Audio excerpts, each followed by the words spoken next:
You'll know there's food in the back, and looks like we got enough to take care of everybody. So feel free. Yeah, I got it. Yeah.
Just a couple minutes after 9. Just wanted to touch base first and foremost about the fact that your city won this trophy for the year last night. This is a trophy that travels between Monroe and Loganville, depending on who wins the ball game. It looks like of the last 3 years, Loganville won it once, so this will tie it up as far as this trophy is. And it reads, Freedom Bowl, Loganville High School Red Devils versus Monroe Area High School Purple Hurricanes in honor of Major W. David Gray, Sergeant Michael Stokely, Lieutenant Joseph Helton, and all the men and women who have admirably served the United States of America. And it's very nice. The mayor of Loganville, John Howard, was giving me a hard time during the game. When it come up tied at the end of the game, to tell you the truth, I was about ready to go home. And but we stuck it out through 4 overtimes, and it turned out to be a massive defensive battle. And the score ended 45-39. In high school ball, that's a lot of scoring. So we were very fortunate. My assignment was to get the sweatiest, ugliest jersey that I could find from Loganville, and the mayor of Monroe put it on at midfield after the game.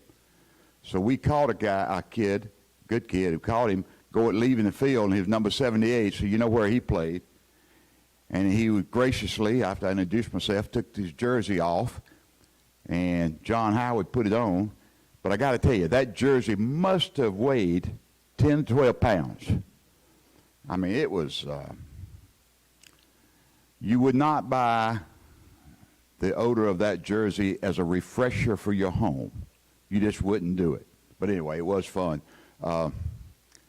Christy Daniel showed up about the end of the game thinking they was going to be there for the end, and she brought Wade with her. And Christy Ash, I saw her and her husband in the crowd. And none of us thought at the end of the game we'd be there an hour and a half later trying to determine who won. So it was a great game. Those kids really played their hearts out. They really did. Both teams. Great team. Okay, I would like to convene this meeting this morning, and this is what we consider a retreat. While most cities go out of town, we elected not to this year, and I want to tell you why. We had some other cities that we've looked at, probably a dozen of them over the last month or so. But as it turned out, every one of them had some major differences with Loganville. We were stuck at the very end with Holly Springs, and then they had not done as much toward their downtown as we thought they had. So we backed off and said, well, let's just stay home this time and see where it goes. It's, we had a suggestion of Ball Ground, Georgia. Well, it sounded really good, and I was all excited, and I was ready to go. But when we started studying it, they had 5,000 residents, and we had 15,000. I don't know what we would have learned there, if anything. And the others had either more population or even less than that. So a lot of people in small town Georgia is looking to do something with their downtown, and that's what we are mostly about today. We're sorry we're missing Jay Boland. He's sick today, so we'll soldier on with him. I've got a couple of things, and I don't want, this is mainly for the council, and I don't want anybody to take this wrong, but Mike, could you put up that first slide? As we start working toward this thing, can you bring it up a little bigger? We all need to keep this in mind because it's absolutely the truth. We, you folks in the audience, you folks at YouTube, nobody's perfect. We all make mistakes. At times we say the wrong things. We do the wrong things. We write the wrong things. We fall, we get up, we learn, we grow, and we move on. We live. But if anybody out there in YouTube or here is looking for a perfect scenario, you're not going to find it. We're going to do the daggone best we know how to do, depending on what the council decides, and work feverishly to try to get it done as quickly as we can. And then on that subject, and this is not a preaching session, please, but on that subject, Mike, you got slide 2? The way that government is designed is we have, in our particular case, 6 people on the council. Some cities have 7. Some cities have 4. And things are discussed, really worked through, hopefully. All the information available is given to the council, and the council makes the decisions as to how we will move forward. But most cases, it goes like this. When after the decision is made, you're either supporting the vision or you're supporting division. And right now in our city, we have a lot of division, and I would love to see that stop. Don't know that I ever will, but it would be awfully nice. But the deal is, whether you win a vote, if you want to call it that, or lose a vote, after the vote, we're all supposed to join hands and work like hell to get this thing done, whatever that might be. So there's not a lot of room in government, although you wouldn't think this. There's really not a lot of room in government for division after decisions are made. And before decisions are made, go at it. But after decisions are made, we're supposed to come together. Don't matter whose vision it is. It doesn't matter whose plan it is. Most of the time, the plans that is finally shown to the public or even to us is usually something that we've drawn from a lot of different sources, and we brought it together. We had a plan a couple years ago in that open space downtown, 254 Main, and we had people saying, well, that's the LDA's plan. or that's Skip's plan, or that's Brandon's plan. It was none of our plans. All it was simply looking back over the archives of Loganville and all the people who have tried to help us get downtown started and bring them together into something we thought could happen. But again, that's up to the council. So when that time comes, the council needs to make that decision to go or no go. And we're going to hear more about that as we go through the day. I did not invite anybody here that was involved in the companies we're going to talk about today who design and help cities build the downtown they want. We do have reports that's going to be covered with you from those companies because they are an option to the council. Nothing will happen until the council decides that it needs to happen.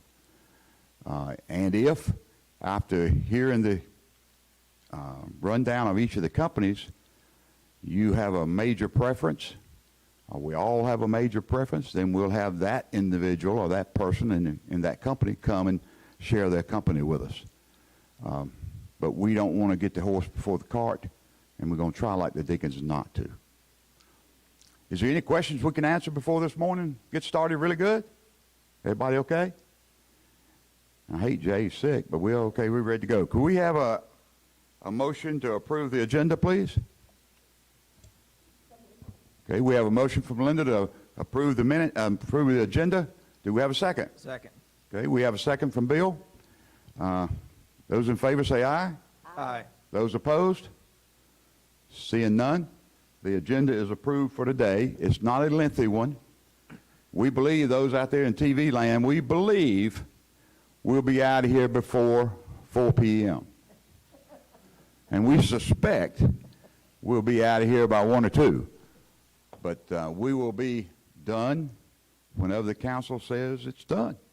And then we'll move on. Danny, are you ready to come up? Yes, sir. Okay. Not working. Probably is now. Not? We'll just go up there. Uh, You want to address these? You don't need to, sir. okay, I'd like to introduce now our illustrious, young city manager, Danny Roberts. Thank you, sir. Okay, good morning, Mayor and Council. We have a few items that we'll discuss.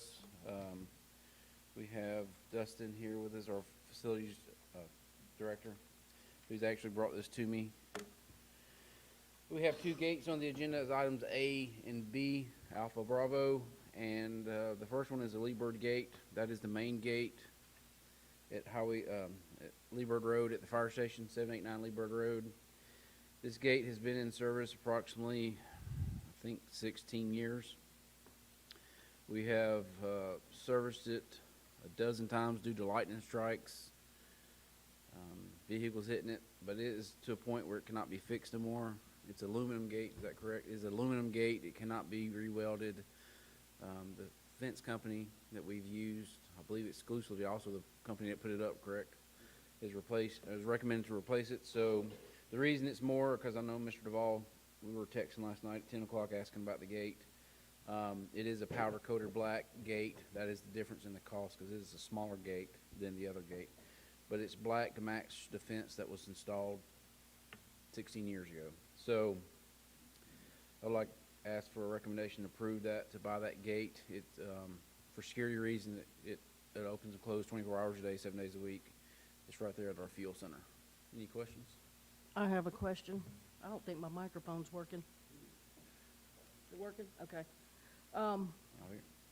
This doesn't give a breakdown of anything. It simply says that it's a gate. Are we not getting any electrical components, a motor, or anything in there? Just a gate. Because the reason I ask is I just Googled that, and I understand you said it's powder coated. No. It was on. Okay. That's on. But anyway, I just Googled that. The first fence company that came up was called Hoover Fence Company. And even though it's not black powder coated, that same exact fence with 2.5 outside diameter rails, with vertical rails being 2 inches outside diameter, and it seemed like it was a pretty common thing, because I went over there last night and looked at the gate that's over there now. We can get that gate for $2,864.87, and the other gate that we have over here for $8,712.54 is only $3,250, and I'm just wondering, I know labor to install that cannot be, $8,000. And if the only difference is powder coating, there's a company in Lilburn that powder coats for extremely reasonable price. I'm just thinking that might be a little bit high price. Okay, I'll have to look at that. Dustin did the research, and this is a company that we used, and did you get more than one quote? Okay. So It just we're seems a looking at- little high for me, and I mean, just even because somebody's gonna be, their insurance is gonna be paying the other one, the $8,712.54, I still think, What's the name of that company again? it's called the Hoover Fence Company, their phone number is 1-800, Hold on 1 second. Okay. 1-800-355-2335. Because I was, there's no breakdown here, so I was wondering if we were getting a new sensor that you come out. I went over there to look at the motor. No, my understanding, it's just a gate. It's just a gate. That just seems a little excessive to me. This gate you looked at was aluminum, 20-foot by 6-foot? Correct. Gate? Okay. Yeah, you could go in there and choose your specs on that, and it would kick you out of Okay. price. Dustin, I guess you look at that Monday and see. Okay, well then I guess we'll take these two items off the agenda.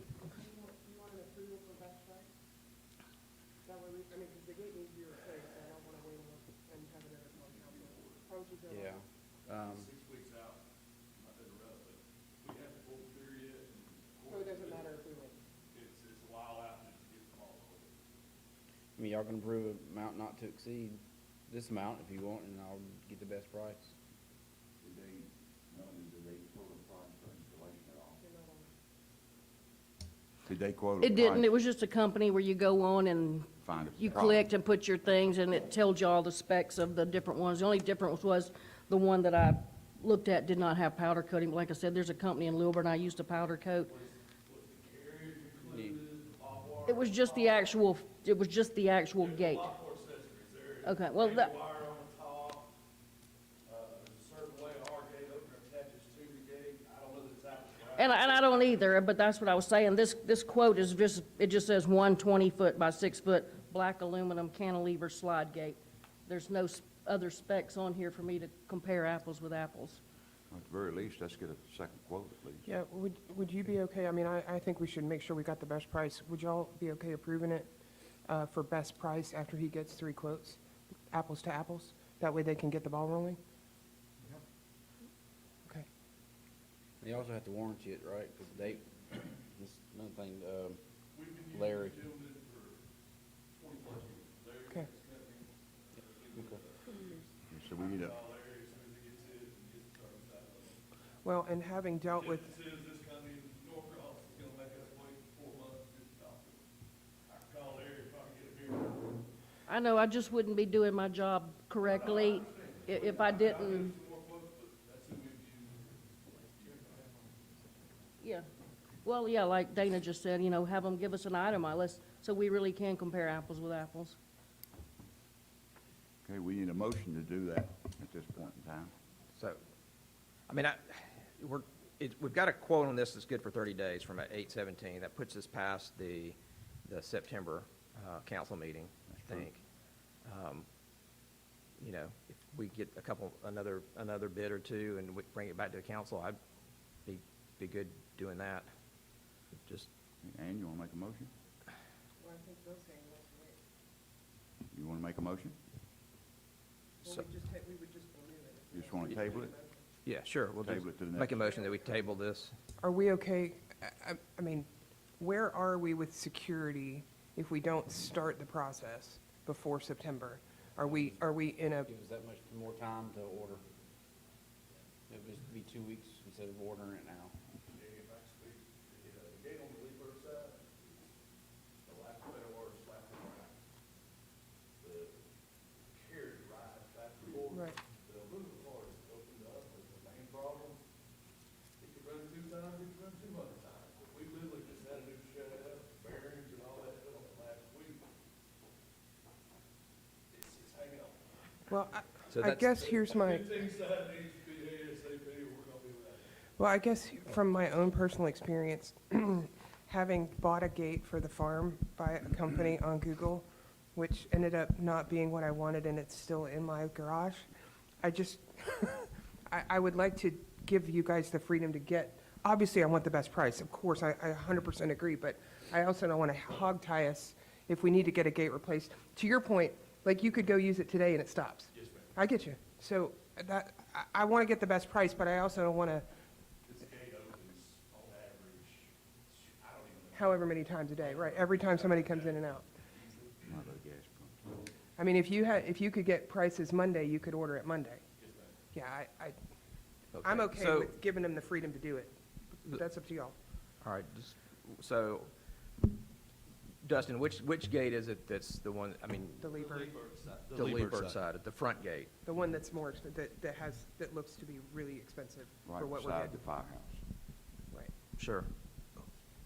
So he could get some quotes and share that with us, and then if it, or what, Or you just give me a approval not to exceed this amount and get the best deal that's, Well, I my would motion think- would be that we do a not to exceed with the caveat that Dusty and you guys should get 3 quotes and go with the best price, apples to apples. we'll get as many quotes as we can, you know. Yes. That's why Well, we get quotes now. sure, and it's gotta be comparable, obviously. Of course. Right. so Absolutely. I'm fine with that. So that would be my Not to exceed motion. these two amounts? Yes. With the best price? Dustin, you were saying that the gate we have now is aluminum, Yes, ma'am. and it opens that many times a day. And aluminum, have you not looked at a steel gate, or is it too heavy for that motor? Yeah. It is aluminum for a reason. It's because of Lightweight. the lightweight material. When you get into a steel gate, you get into a lot bigger openers. That's what I thought, it'd be a lot heavier, Yes, that's, ma'am. that would be It very changes heavy. the whole setup. Okay. This opener is as old as the fence. Yeah, I know, I went over there last night, looked at it, so if the And city's got a it- camera of a van trolling the gate, do. that was me. Okay, we have a motion. Do we have a second? Second. Okay, we have a motion, we have a second. All in favor, say aye. Aye. Any opposed? With that said, the motion carries to get some more estimates or some more bids and take the best one that's available. Okay, very good. Thank you.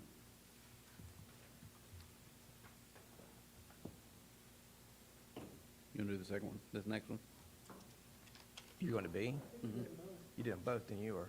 I'm talking about item C, transportation. Oh, yeah, no, Or you I'll- need to stay up here. No, I'll do it. Okay. I mean, so,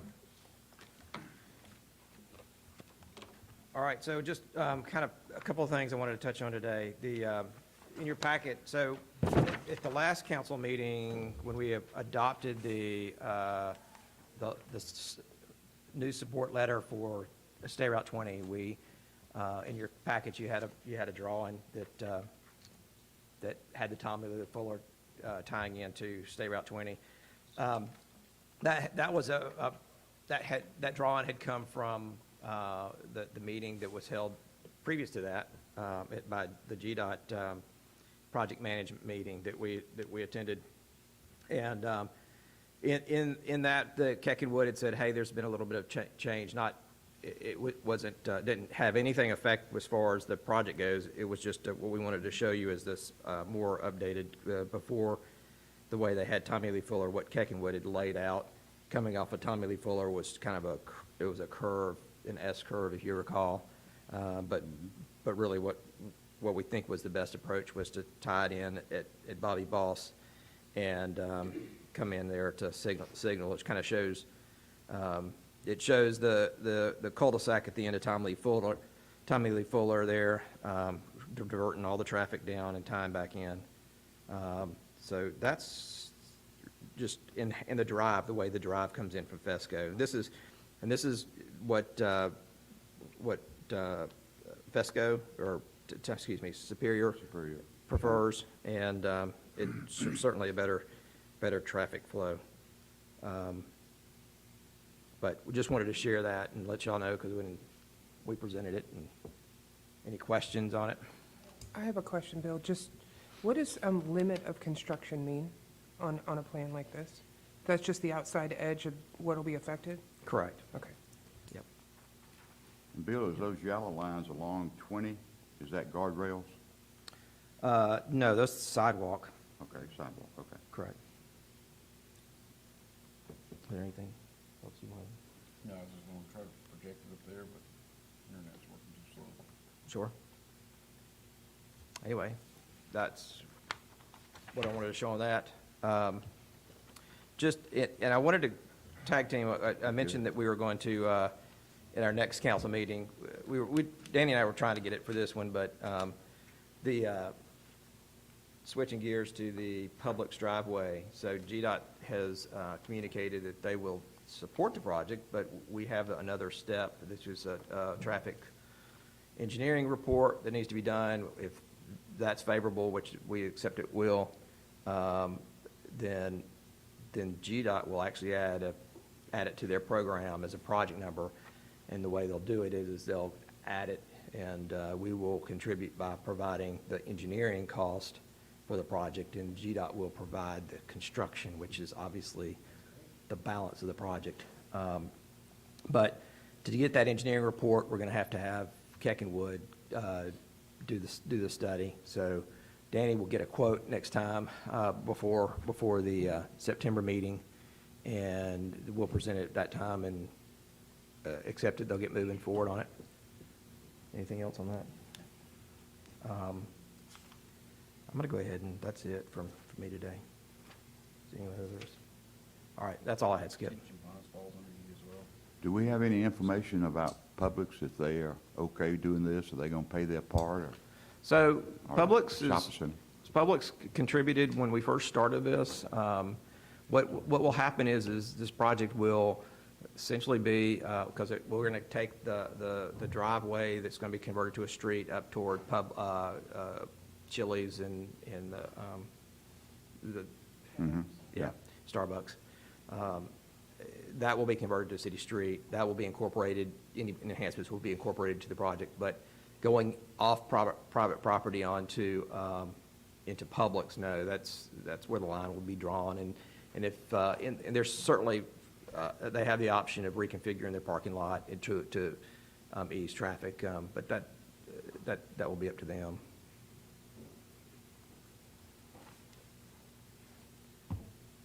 That's all I had.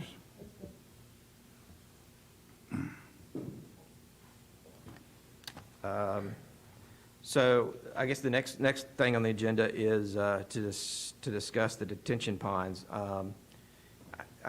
It's an agenda item. I guess what I don't have is what ordinances or provisions we have. I guess that would be nice. But I guess the idea of what we're doing today is just kind of talk about things that we are, if we have an interest in the detention ponds or changing them, or how we handle those in the city, bring it up, have an open discussion, and from that, Danny's going to take our comments and take it back to Precision Planning, who conducts our stormwater management evaluations, and Jimmy Parker is going to take those things, look at our ordinance, and then kind of come back in the council meeting and present some suggestions on maybe if we want to improve our ordinance, where we could go with it. So really that's to kick off an open discussion is do we want to, before we start that, would Tim or someone just kind of say what just give us an overview of what kind of things our current ordinance states. Bill, or are you, Brendan? So Bill Brazel back here is the stormwater foreman, and I will let him kind of give you a brief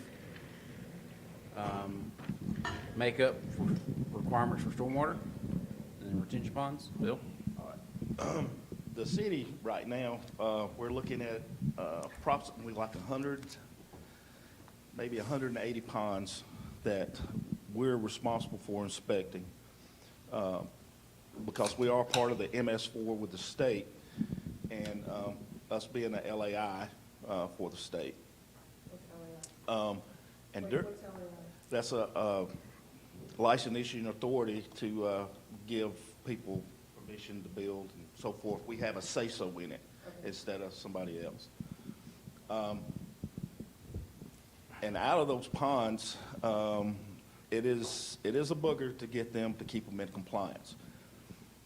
They all think that the ponds are, once I clean them one time, they're good to go, but they're not. They have to be maintained, and they don't maintain them. When we inspect and send out the letters to the individuals that own the pond, we educate them also. We put in pamphlets saying you need to do this, need to do this, do this. And a lot of times they still don't do it. And we have to go back 3 or 4 times to see if they are in compliance. The reason we're trying to work with them because it is expensive, but some of them just take that kindness for weakness and they don't do anything at all. There's 2 types of detention ponds here in the city. You got the underground detention ponds, and then you got the above ground. The above grounds detention ponds are cheaper to put in. They're easier maintained, and that also provides for water quality and water quantity when it goes out to our streams. Now, your underground detention ponds is that's a different animal. It takes about 4 of us to inspect the underground detention pond because we have to lower down with a hoist, go down, people standing, and then one guy going in throughout the pipes depending on the design of the detention pond. He might be there 20 minutes, he might be there 30 minutes before he comes back out. But it takes a while to do that. Underground detention ponds are put in basically because of space. They can't put in the upper ponds. We have approximately, I'm going to say, 8 underground detention ponds here in the city. I believe it's 8. 8. You got right. Yeah, you keep getting. Oh, I'm sorry. You have 8 underground? There's approximately about 8, yes, ma'am. They're very expensive, and that's why a lot of people don't go to them. They're trying not to put them in, but depending on the space that they're going to be developing, that's the reason for the underground detention ponds. Will I turn mine off? So, all right, so let's go with the above ground. So what are some requirements with the above ground? I mean, I know that there's some that have fence and some that don't, and there's, you know, can you kind of give a caption of? Okay. I always tell them to put up a fence. It's mainly a safety thing. Our ordinances state it has to be at least a 6-foot-high fence of a durable material. It can either be chain link, it can be a wooden fence, it could be whatever. And usually they go with a chain link fence because it's the cheapest. Sure. So is that you said usually, but if they have a fence, it has to be 6 feet high, but Yes, you sir. don't have to have a fence? No, you do have to have a fence, yes. But it Some can of be these- chain some- link. Some of these detention ponds was put back way before the program was implemented.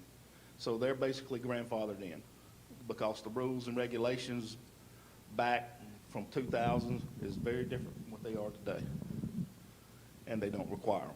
So, and I'm sorry, I'm thinking about ones that I've seen, and so where would a rule like that have come from? Is that a city ordinance part of the rule, or is that something that's Usually that will dictated? come out of your Georgia Stormwater Maintenance Manual, and all the mandates are basically, it comes from the feds to the state and then to us. Okay. And is there, so there are requirements right now are, you build a detention pond that's engineered, you have to have a 6-foot-high fence. Yes, And sir. there's any type of aesthetic requirements? They just keep them clean. I mean, Okay. they just keep them clean. I know as eyesores behind Kroger, they've been working on those ponds for the last 2 years I know of because I kept failing them and keep threatening them to take them to court if they don't do it. So, I mean, that's the biggest thing, is just getting them to do it. And I'll ask them questions on the underground. So you said we have 8 that you know of in the city. Yes. I'm just curious as to, have they ever had to, because obviously the above ground, I mean, trees go on, they have to do out there and do maintenance.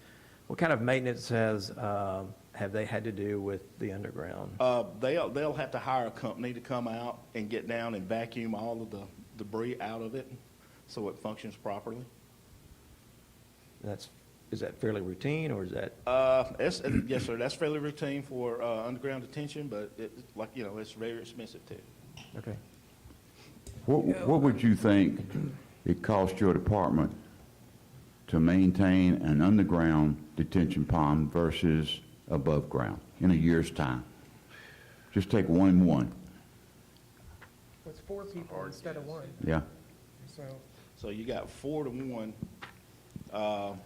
and then we're struggling now to get everything done, trying to, for what the state has mandated to us. So it's very expensive. What about? A dollar amount? I'm sorry. I could not even guess of a dollar amount. I was just thinking, I know Ann's going to ask this, so I'll try to ask it for. About time required. I know you got 4 people versus 1. Yes. What about the length of time required for an inspection? It depends. It depends on the size of the pond, where it is, and Sure. if we can get to it or not. A lot of them are overgrown, we can't even get to them, so they have to go in and cut them, so we can get down and inspect them. We have to go on the inside the fence. We have to look down in the outlet control structures, make sure everything's not clogged up, the pipe's not rotted, and so forth, to do that. So it takes probably about 35, 40 minutes to do above ground pond, depending on if this is not like an average size one, not too big. Sure. Underground pond, it take you about 35, 40 minutes to do that also, but it takes more people, because we're going into a confined space, and therefore we gotta have extra personnel to do the confined space, 4 Okay. times. 4 times. for as safety expensive. reasons. 4 times, okay. Ann, you got a question? Yeah, but you gonna ask another one? No, I'm going to stand Turn your down. mic off. It can't hear me breathing. Okay, I have a construction question. So it makes sense to me that an above-ground retention pond gets overgrown because it's out in seeds and all that other stuff. Right. Does an underground one also get overgrowth? No, ma'am. So it's It clean just- underneath? It collects silt. Okay. Now, your water quality is not as good in an underground pond that it is in an above-ground pond, because it has nothing to catch the silt. It just goes straight out into the drainage system and out to the creeks. Whereas your above-ground ponds, it's got all the vegetation that keeps the silt in, and it trickles out into the creek. So an above-ground pond requires more maintenance year to year, but Yes. it's cheap. An underground detention pond requires almost no maintenance by the owner. Well, What maintenance does it require?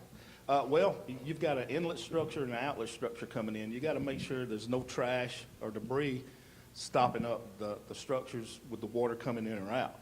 A lot of times, if they do, it bypasses those structures, like trash, bypass it, and it goes on out into the drainage system and then out to the creek. There's no way to stop it. Yeah, so I don't think we're here to exclude one or the other. We're here No, to I'm come just up with getting the info, yeah. aesthetics, I think, Right. requirements that y'all would like to see. So just talking with the engineer this week about it, you cannot use an underground retention exclusively. It cannot be done in some applications, he said. Right. The only reason it's primarily used is for land space. They have too much, or not enough land to do above-ground retention, so they have to go underground. Underground is solid pipe, so all the water goes in, it does not collect the trash, it goes straight from the to the underground pipes out to the creeks. With above ground, it catches that trash, that's why if you go in ponds, you see all the trash in the pond, because it's stopping it before it gets to the creek. All ponds lead to a creek, even underground. So you still gotta have that flow where it discharges into some type of drainage ditch that leads ultimately to a creek that goes to the river, that goes to the ocean. So I know we're not here to exclusively do one or the other, but we are here to look at some of the aesthetics that we can do. Some of the aesthetics that me and Melanie has talked about it. I know she's going to talk to you in a second about it. But like bioretentions, we have one at the plant now.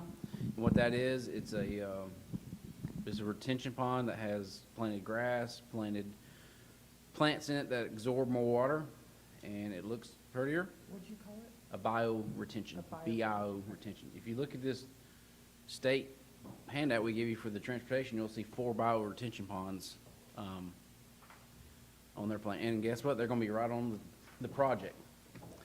And we can't tell the state to move them. They supersede us.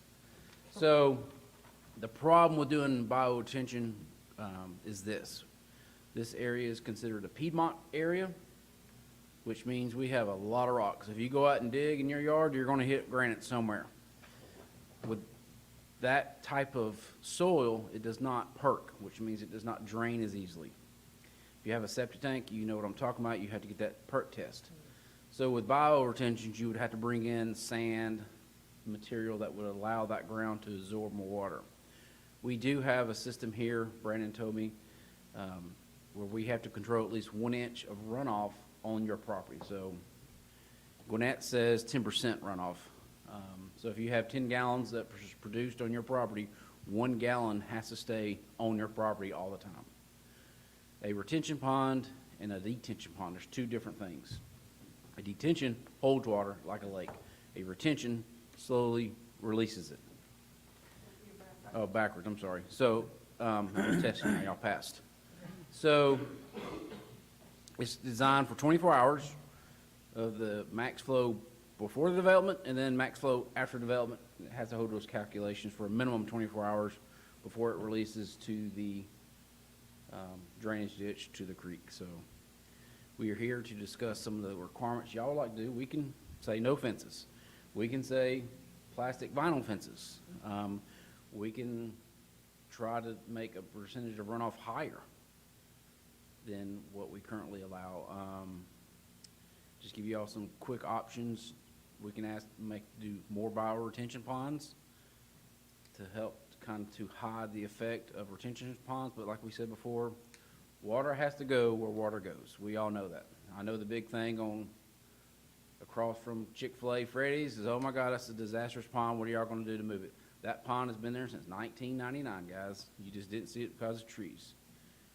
We would love to have people develop land and not cut trees, but unfortunately, once they own the land, they can do what they want to do with that land. I know we don't like to hear that, but that is the truth.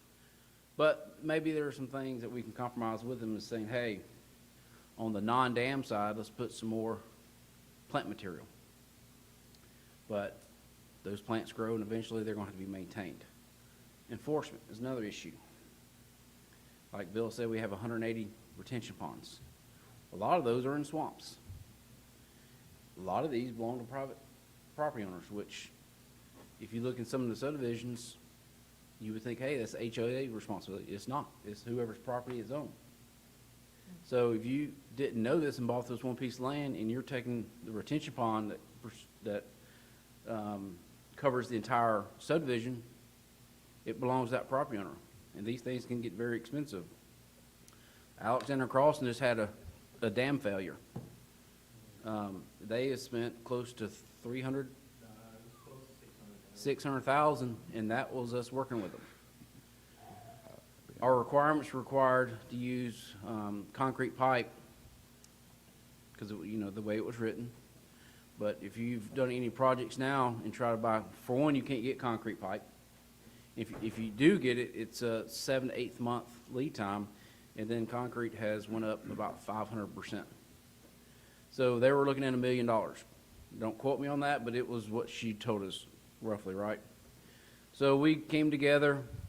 They hired an attorney. The attorney came here. We met with them. We got with our engineers, with our attorney, and we came up with a solution for them to put HDPE, high-density plastic pipe. I believe Bill and I even had a conversation about this. It has the same structural characteristics as concrete pipe with half the cost. So ultimately, we were able to get that, but that still had a 6-week lead time for ordering it, which as of last week, I believe they said you passed them, correct?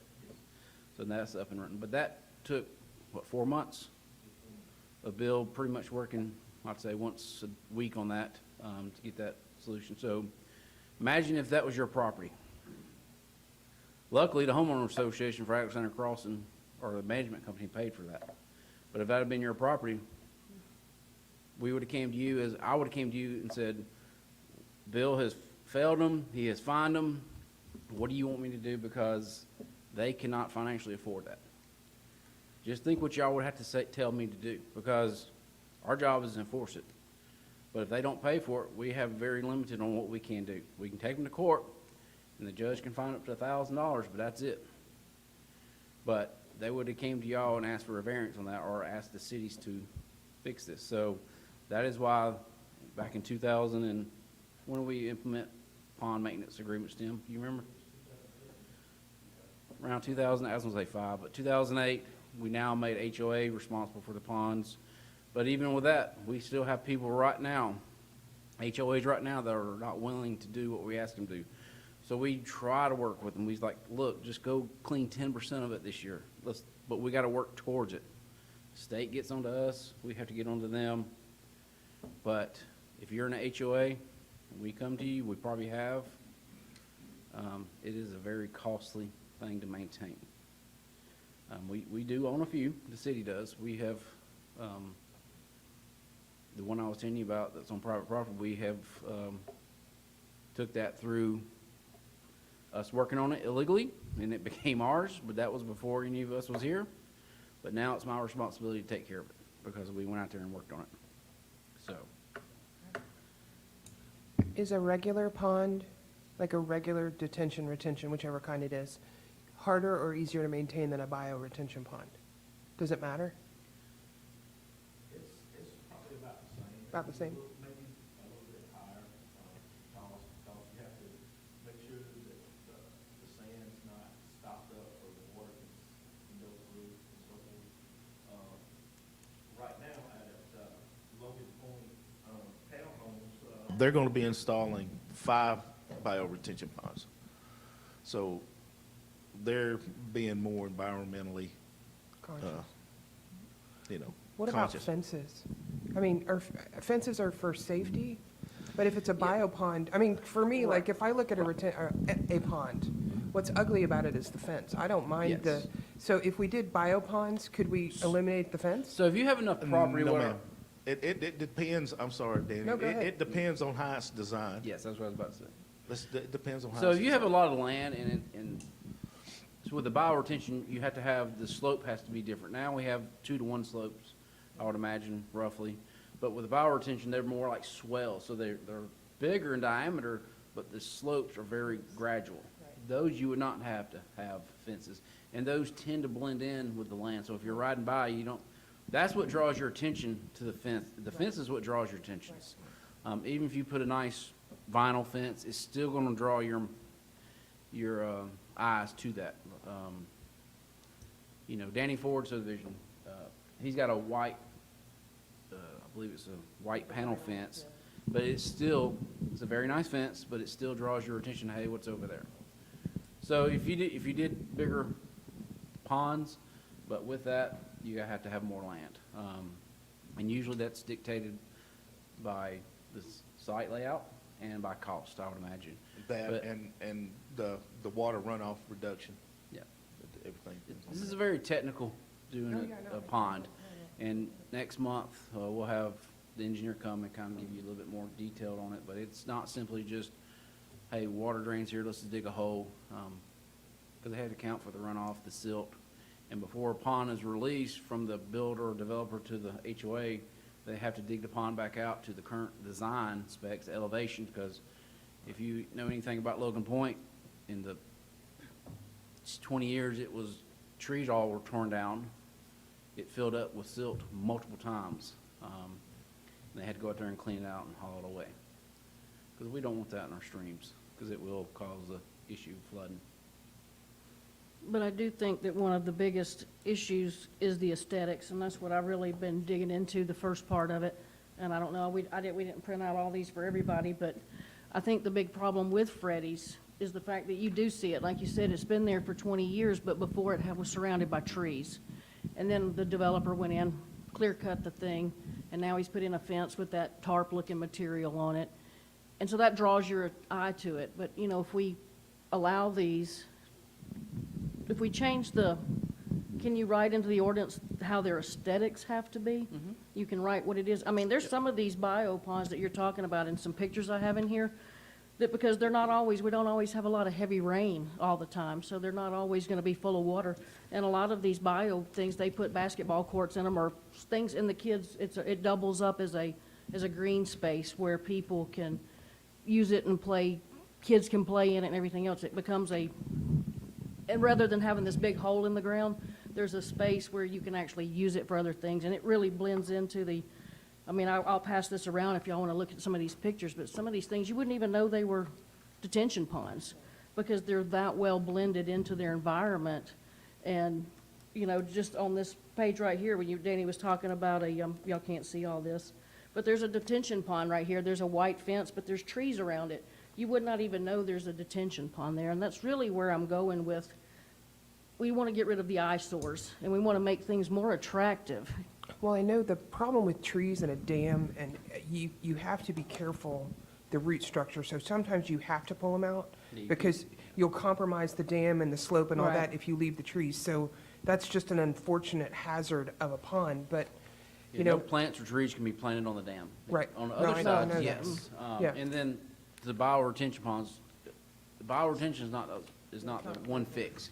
We are gonna have to have still true Right. retention ponds because of the volume of water.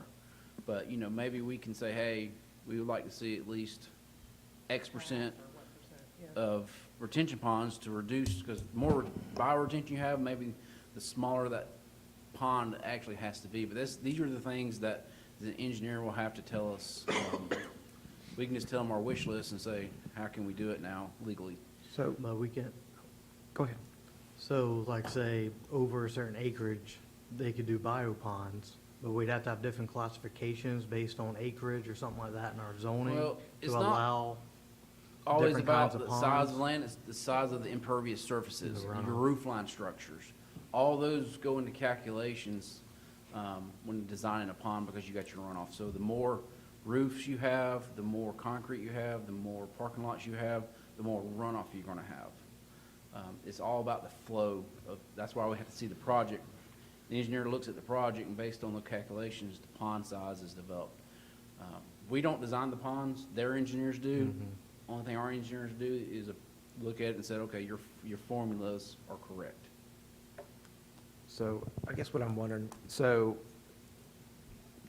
if I was a developer, which I'm not, if I was a developer and I've got a piece of property that I'm going to put whatever establishment on there, and I'm going to have to submit a permit to the city, it seems to me like, you know, okay, a big part is where you locate that pond, and most likely it's going to be located, you know, in the back of the property. But is there provisions in our permitting process that make sure that these detention ponds are not right up front where, I mean, that's essentially what we're looking for. We're looking for it to be, you know, hidden back, and, you know, that, to me, if you put it back there, it doesn't matter what it is for the, But I think you have to look at the topography of the land and how the land, I mean, that's why some of them end up being That's in the what front. Tim's not. Go ahead, Okay. Tim. How the water Sure. runs.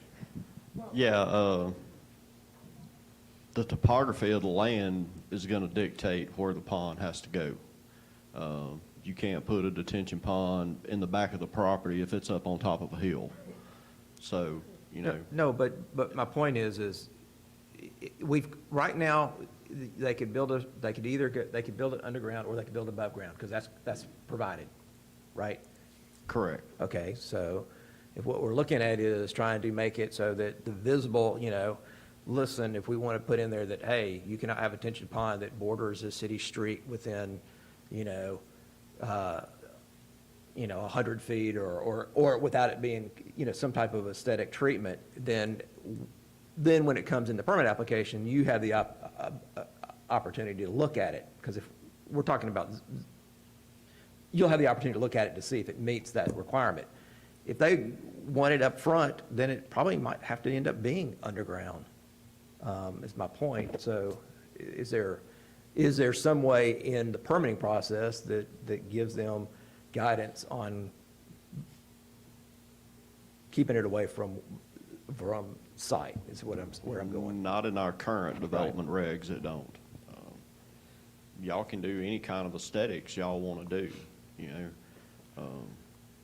My research on underground versus above ground is,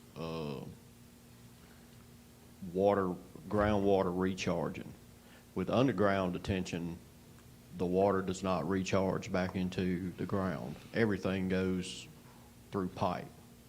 Whereas above ground detention and biodetention, it gives the water opportunity to percolate back into the ground. But we can put any kind of aesthetics in So- our development regs. Something, if I hear you correct, Bill, is maybe if it's gonna be up front, then bioretention will be what you would have to do. He's saying Possibly. or underground, if it's gonna be Right. within, Okay, I have, excuse me, I have a question. So when the developer comes in and they start grading the land to build whatever they're gonna build, at that point, is that when they have to decide where they're gonna put? Okay, so when do they decide where they're gonna put? When they submit plans, they have to submit plans first in order to get a permit. And once those plans are redlined from staff, so the way the process works is, if I'm the developer, I come in, Tim, I meet with him, I want to get a land disturbance permit, go out and clear land. Now, once I come to a site plan, where I actually show where the buildings and what's going, that set of plans goes to Tim, it goes to the fire department, it goes to the water department, stormwater department, sewer department, and then it goes to the city engineer, which is currently Keckenwood. They review all the technical aspects from the developer's engineer and make comments. Comments then go back to the builders or developers, engineer, and say, address these concerns that we have redlined. Once they address them, Tim stamps the plans, and that is what gets built. That's when they go in and start grading the ponds, the roads. Typically, roads and ponds are done first, and then the infrastructure, and then the building. Correct? Okay, so on any development, we know ahead of time? Yes. Where that pond's gonna be? Yes. It's gonna be back, front, side, where it's gonna be? Okay. I have a question. So let's say that we all came up with an idea that any new development in the front third had to have underground, the middle, we came up with a set of requirements. But we ended up with a developer that bought a piece of property that said, look, based on the slope, et cetera, we can't put anything in the front. If there was that issue, that would come in front of us as a variance, correct? Yes. So we could set the framework and then on a case-by-case basis, adjust it if necessary. If they said, look, we can't build it, it's a dead piece of land unless we can move it to here, we would have the option to fix it. Okay. The more options we give, the better it is for the city as far as making it too restrictive. Right, agreed. I think we just pick a little bit of everything that we like and say, hey, let's add the green space where we can. And if you actually have to have it here, then we may require underground retention. Even though I don't think staff prefers underground retention, but it is, because they're the ones that has to inspect it. And also the water quality is not there. But, you don't ever see it. The only way you see it is when the road fails or the parking lot collapses. Well, I mean, I would That's like to happening. see when the engineer comes, the environmental impact of an underground versus an above ground, because I think that, to Bill's point, you don't see it, it's underground, but it goes straight to the creek, there's no reabsorption from what y'all are saying. So what is the environmental impact of that? Is a visible one a little bit more of an eyesore, but better? It's like a balance, so I'd like to Yeah. see that when the engineer comes as well. Right, and the other issue, the big issue, and I've personally dealt with this being in the fire department, is when you have a lot of diesel spills, car accidents, motor vehicle oil. We've had a tanker truck dump out 70 gallons of diesel and took off. If that was an underground retention, it goes straight, there's no capturing it. With a pond, it goes to that pond, and then we would make them dig out until they hit fresh soil. That dirt then goes to an hazmat landfill. So that's where the environmental comes in. And that is a big one. To give you an example, when Firehouse was being put in, they hit gasoline in about 10 foot of soil. It was a pool of gasoline. No telling how it got there, but it was there. So luckily I was the fire chief then, not the city manager, but I got to deal with it. And they ended up excavating all that soil, and then I had to put ground monitoring wells in to monitor the water table. And, you know, that was very costly for the developer of Firehouse, but, you know, if that had been an underground retention pond, it would have been discharged before we could even catch it. And then once it gets to the rivers, your dollar amount just went exponential. And then you say, oh, that's the developer's, or that's true if you know who did it. If it's not, it becomes y'all's bill. And it gets into tens of thousands really quick. And I know that personally because I've dealt with them before. So, yeah, undergrounds is nice in some aspects, bad in other aspects. So I just think we need to find a happy medium. There was a big thing, last night of all things on MSNBC or CNBC, they had a story about Hoboken, New Jersey, with the floods from the hurricane. And they've done all these underground detention ponds. Maybe it's to catch the rainwater, to get the flooding out. And they have made parks over it, but like the little, the tiles above them have holes in them. So like you can see it, it's really neat. I'm sure it's ridiculously expensive, but if anybody wants to go watch it, I was like, oh, that's pretty cool. But yeah, I don't know environmentally if that works here. Yeah, like I said, I mean, mainly for me, whether it's underground or above ground, it's the aesthetics of it. I mean, I think it's been there forever, but I think we will all agree, we don't want to see more of a black chain link fence with a tarp on it, front and center. You know, we need it to blend into its environment and be usable. And like I said, maybe I can get all these printed out and get to each of y'all. There's a lot of good information in here, and I'll pass these around today if you want to look. But there's so much in here that you wouldn't even know that this is retention. And I just think, moving forward, we are going to be probably a premier city around here. And if we don't set the standards now, and we just allow everybody to just put these eyesores everywhere, I mean, we're not really, you know, we're not building to quality, in my opinion. Well, I'm going to ask a question that's going to get me in trouble, but I'm going to ask it anyway. Given how expensive underground ones are, if we wanted one or two of those, let's say in the PUV, just, could we offer, here we go, a tax incentive to do that, to offset it? Like if we got what we wanted, like a big basketball court, right, that sat on top of an underground detention pond. So it's a win-win for everybody. We get an underground, no fence, we get usable space. Could we offset some of the cost with, I know the answer is probably sure you can, but can that be done? Sure. You can, Or some kind of credit, or credit the percentage of green space, or something to incentivize somebody to take the cost on. Be a big incentive. Yeah. you can give credits for anything except for your tap fees and capital recovery. Actually, you can do capital recovery as well. In the PUV, you can, if you wanted to say underground, then you can say land donation. We'll give you 100% credit for that. Right.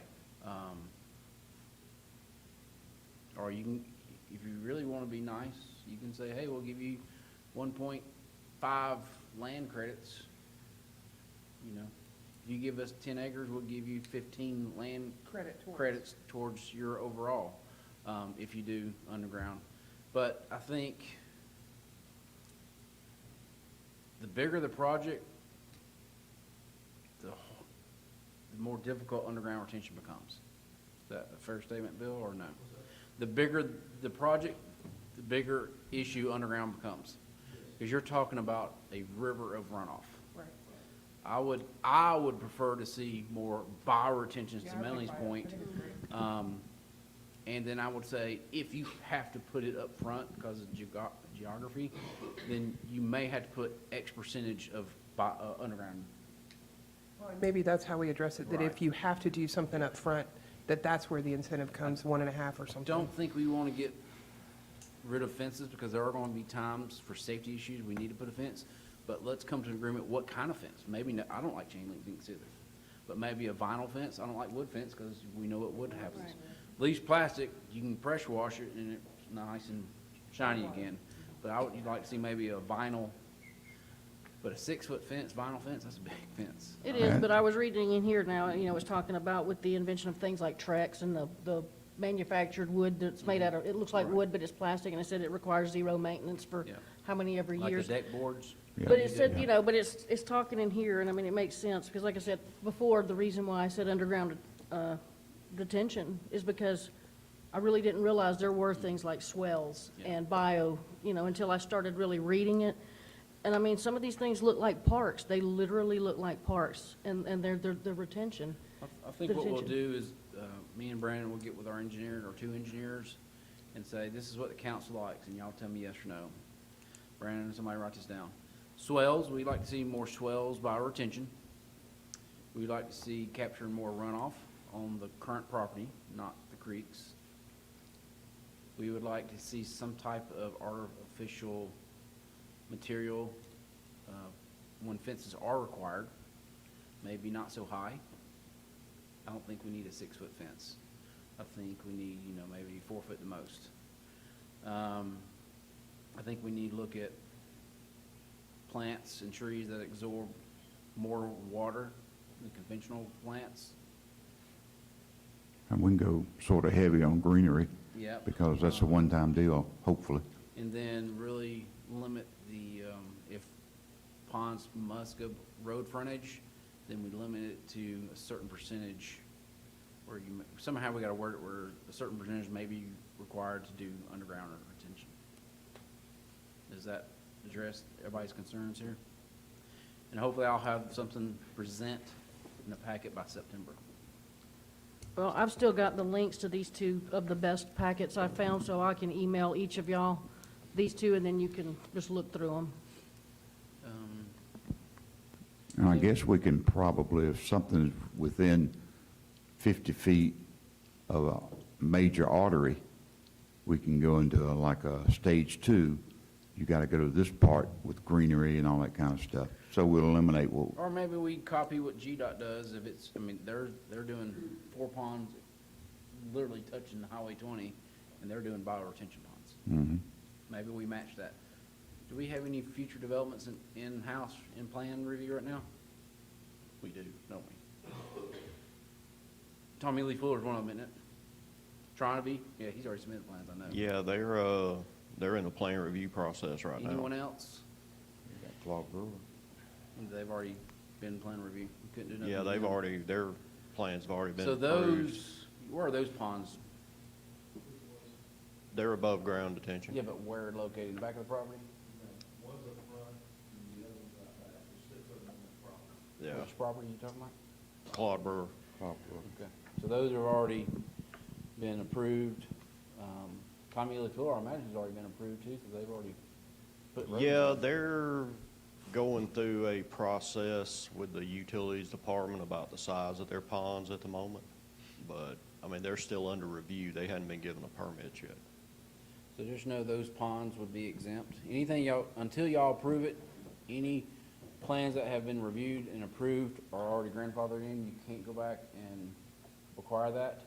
But going forward, after y'all approve it, so let's try to get this, as much information now, so September, maybe y'all can approve it. I will try to get that to you, or in front of you quicker. But it's gonna take some time doing those development regs. I think it's fair, and maybe we need to clarify this. I think it's fair that we all sort of understand that we can't require underground detention, because there are places that don't work. And it also is, from the environment standpoint, it's detrimental, because it doesn't block anything coming through it. Yeah, not So- exclusively, yes, but possibly percentage-wise. Yeah. So, okay.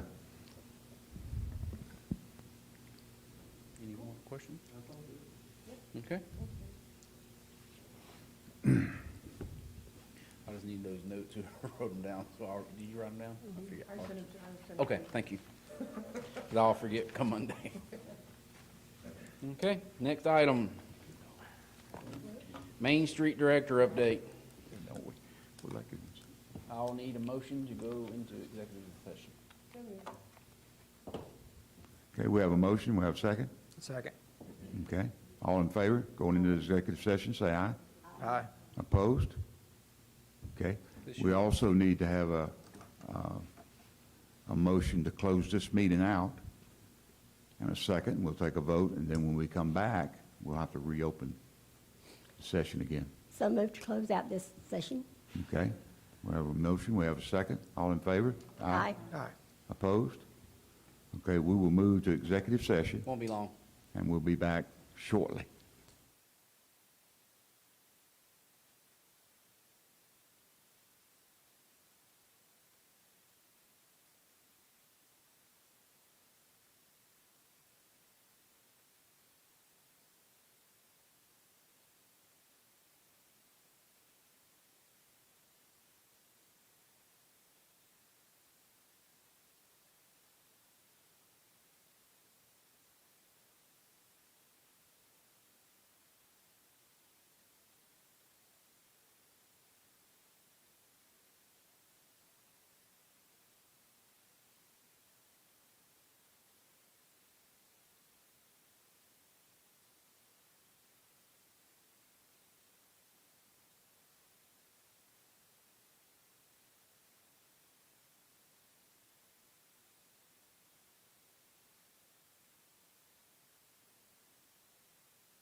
Ah, there it is. Okay, in executive session today, we discussed a personnel. Motion, get back in. Okay, we have a motion to start again on our council meeting. Yes. Okay, motion second, all in favor? Aye. Opposed? Okay, we're back in regular session. Just to let everybody know, we went into executive session to discuss personnel matter, and we will have to take a vote on that matter very shortly. And I need a motion. I To make go a for- motion to renegotiate the salary for the downtown director. Okay, so the motion on the floor is giving Danny Roberts the authority to renegotiate the starting salaries for our downtown director. Okay, we have a motion. We have a second. All in favor? Aye. Any opposed? So moved. Okay?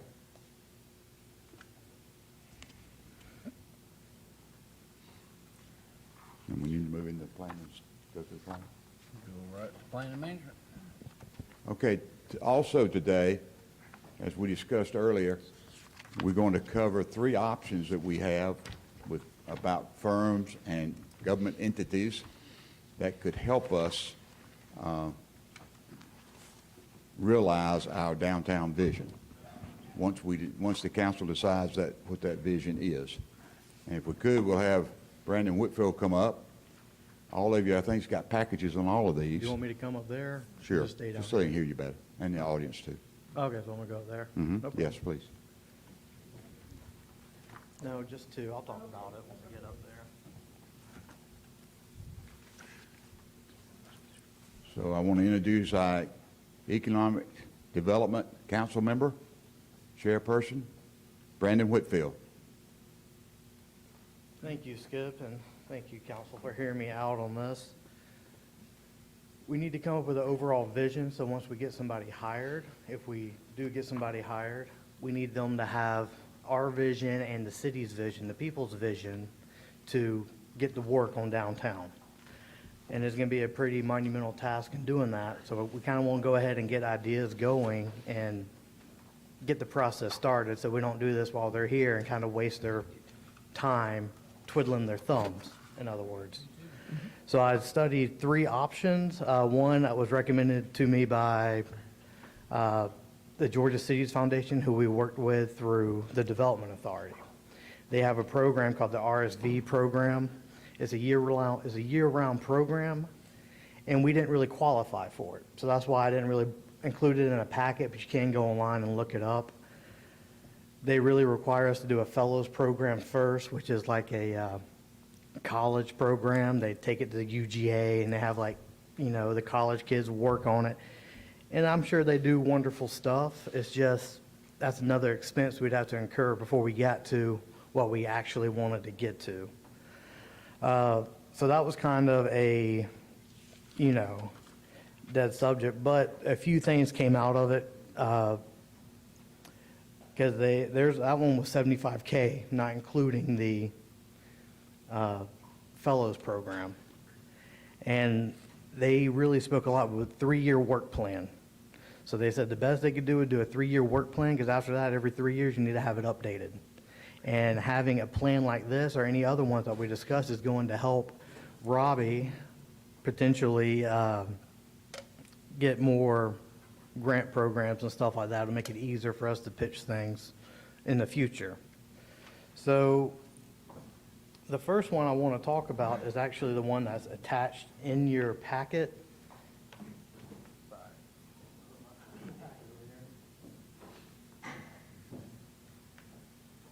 And this is with a group called Sizemore Group. And I actually got a hold of them through Bill. I don't know if you want to. Sure.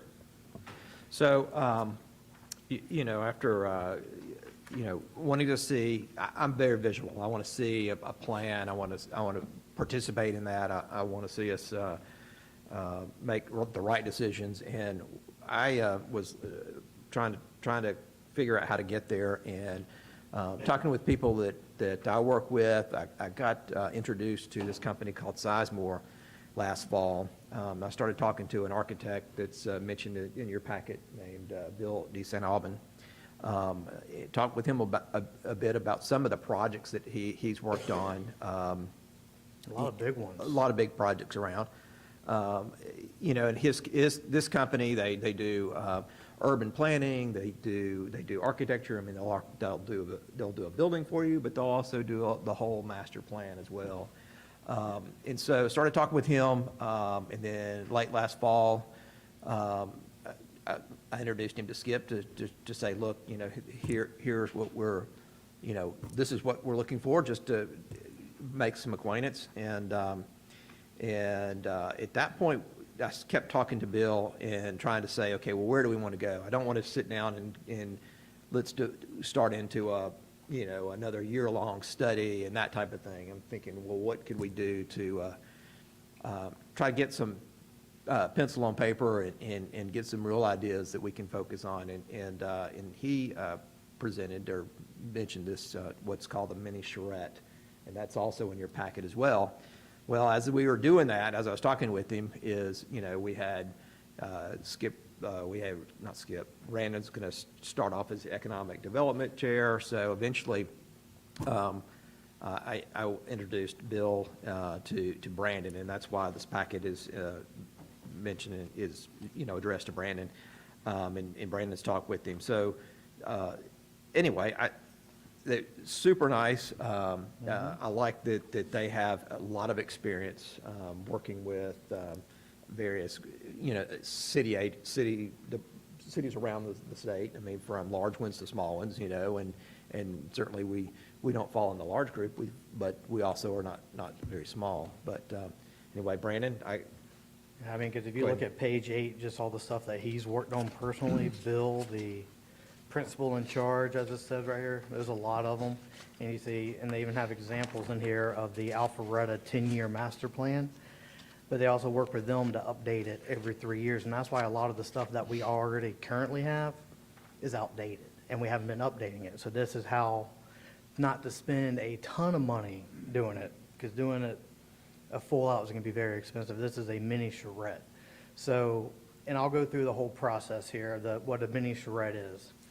So it says here, obviously, we reached out about the mini design charrette, because that's what he recommended for us. It's for redevelopment of our Main Street district. And their approach for that is it comes in 4 steps. First, they do a kickoff and a goal setting, and they actually have on page 18 and 19, they have questions. Now, we could work on these questions together individually, however y'all think we should do that, and we could send it back to them to kind of give them a heads up. And they would come in and they would meet with us for a 2-hour session to discuss vision, goals, aspirations, and how to make this successful. And then step 2, they would have a stakeholder interview, and the city would identify key stakeholders to interview to best understand the study of the area. And then 3, this would be a lot of what Danny and Robbie and them would have to do. They would have to do the existing utilities, topography, historical sites, streams, wetlands, land use, zoning, other features that goes along in the planning process. Yeah, we're trying to follow along. Oh, I'm sorry. Keep going down. I'm moving on to step 4. Step 4. you're good. Just move down further. Yep. Keep going. Keep going. Nope. Yes. Right there. Yeah, right there, yep. I'm just gonna work my way down, and, so, step 4 is gonna be the exciting part, and what I think is actually going to help us the most. They will come and put on a charrette to the city, and that you can see the people that are coming, like Bill himself will be here, and they'll be able to answer questions, and the citizens will be able to come and look at everything and make their comments, and then they will actually do 2 revisions based on what the citizens say. And so that will make it more our vision and the city's vision aligned. And then that will, you know, go into more what we want to do with our downtown, is based on what the citizens want. And then also, he added a step 6, because at the time when I was talking to him, I wasn't sure how far along we were in the hiring of a downtown manager. And so he recommended on-call services, which is that following the charrette process, they would provide implementation services. So they would help us implement the plan. They would give us a plan, and then they would help us implement it. Like, say, step one in the plan is X. They will help us complete X kind of deal. And if we have somebody working for us on staff, they would help work with X as well, but then they could also use their entire team to help them, which their team has a lot of good people working for them, and that is $5,000 a month.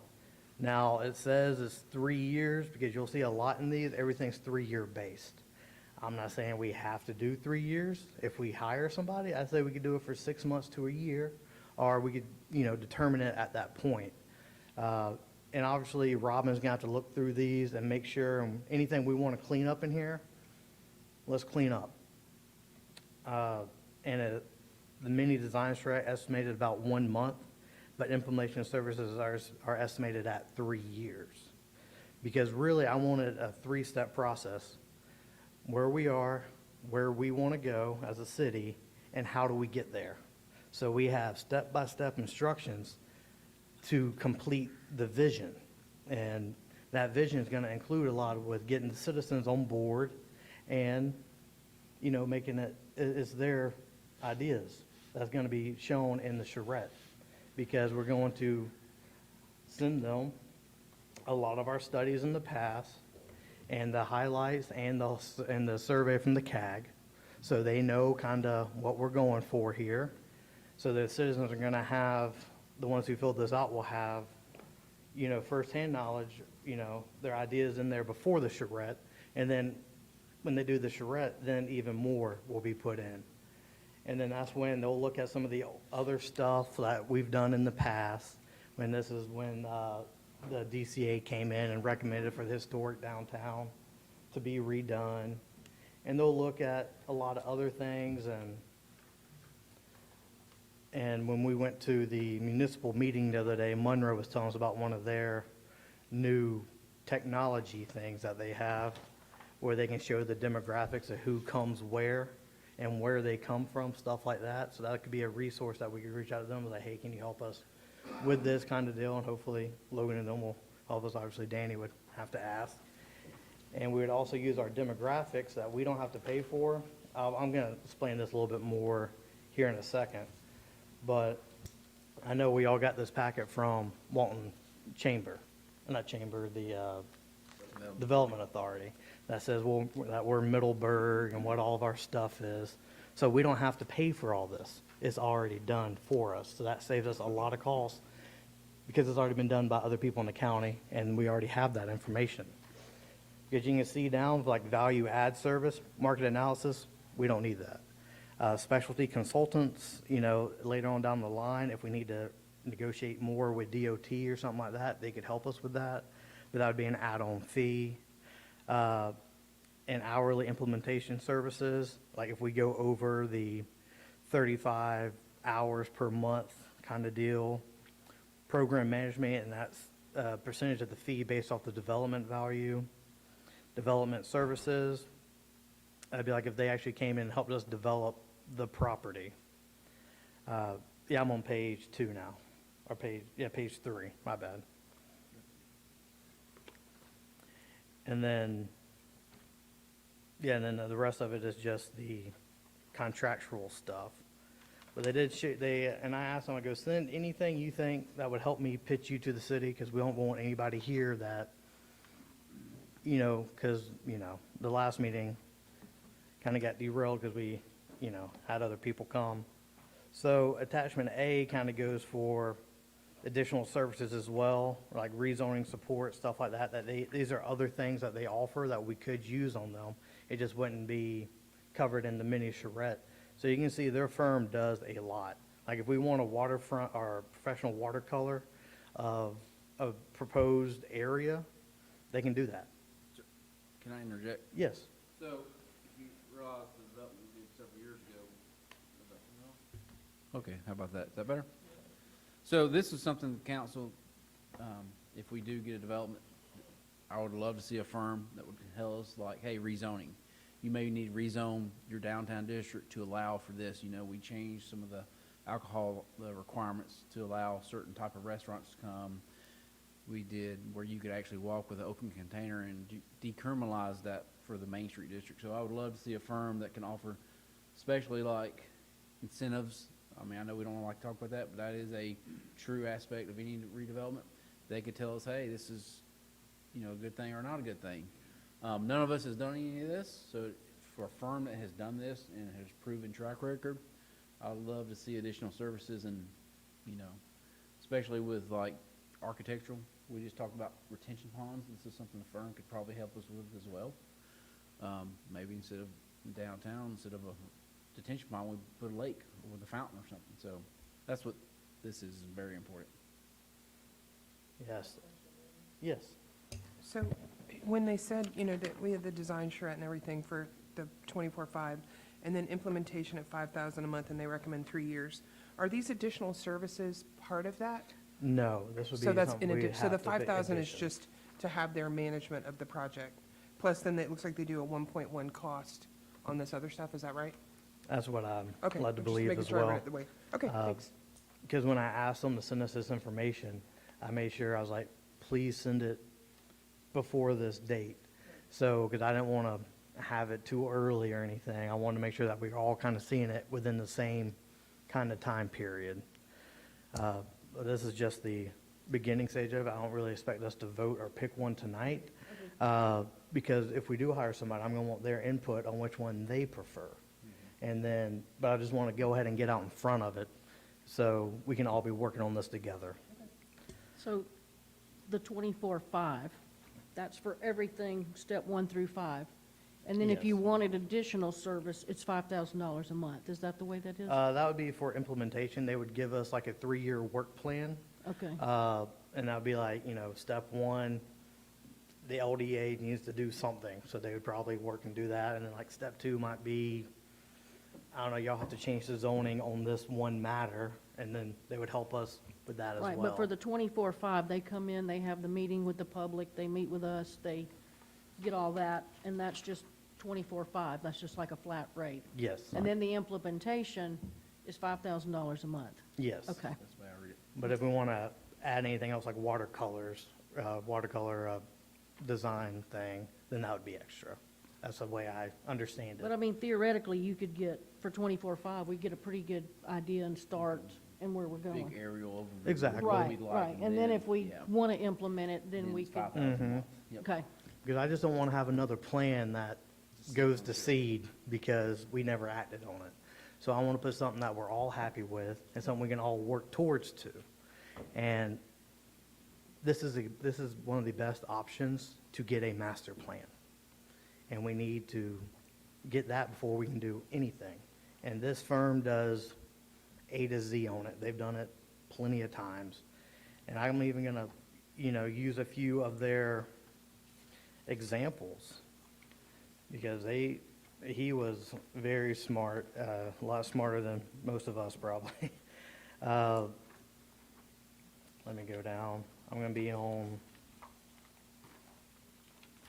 page 12, which is City of Alpharetta's 10-year master plan.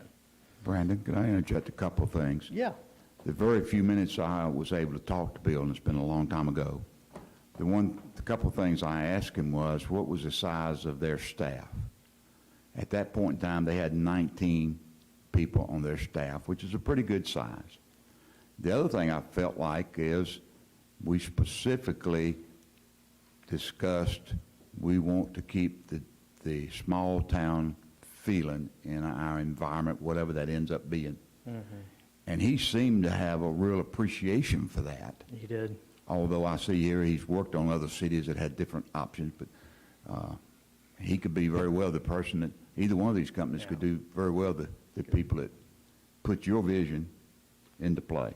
And they'll look at the survey to see how zoning, if we go that route with them doing zoning, they would help us with the zoning of the downtown sector. So would it be based off of the survey and then also the charrette comments as well? Right. Like City of Alpharetta is a 10-year plan because it's a huge undertaking in Alpharetta. And you can see this is kind of what they're Surratt kind of came to was the overall master plan, which is the picture there. But it also gave them steps to get that accomplished. But with their plan, every 3 years it need to be updated. And it's kind of built into their plans, like, yeah, day one, we want ballparks here, but maybe in 3 years, ballparks need to be flexed to a racket court or something. So it's set in wood, not say stone. You can kind of carve over it and kind of mess with it. So, and that came up a lot in my research. Everything's about a 3-year plan. And if you get anything over that, it gets real hypothetical after 3 years. So it always has to be adjusted in 3 years. City of Duluth, they did a festival center in Town Green, and that's kind of what they presented at the charrette. Oh, sorry, next page. I can't see that, so. Gotcha. And you see, they are an architectural firm, so they understand a lot of this. And there's a few others in there, like City of Smyrna. You know, they obviously went with a different strategy than we're going to be approaching, but they did that as well. It does look, you know, pretty good. And then the last 2 sheets are the questionnaire sheets, and that's something that we could work on together and send it to them. And they would work off that for our first meeting, kind of deal. And that's pretty much it for that one. But I did want 3 options. So that's why I went with the first one first until I realized they weren't going to do it, because they really recommended that we had somebody full-time work on it, because they weren't going to invest their time in doing it, because they only do so many a year. And so if we didn't have a dedicated person like a downtown manager or a firm handling it, we weren't going to be on their radar. So I couldn't promise that at the time because we didn't have anybody hired. So the next one is actually a company that we worked for in the past, which is Hadow. And I don't know if somebody who was on council previous than me and Melanie want to speak on Hadow and their history with us, because it is also pretty good, you know, they're a good company and all that. I just don't want them to get mixed up into the whole Connolly thing, because I know a lot of people are going to connect Connolly and Hadow and Connolly, and Connolly didn't pay Hadow. The city paid Hadow. I don't know.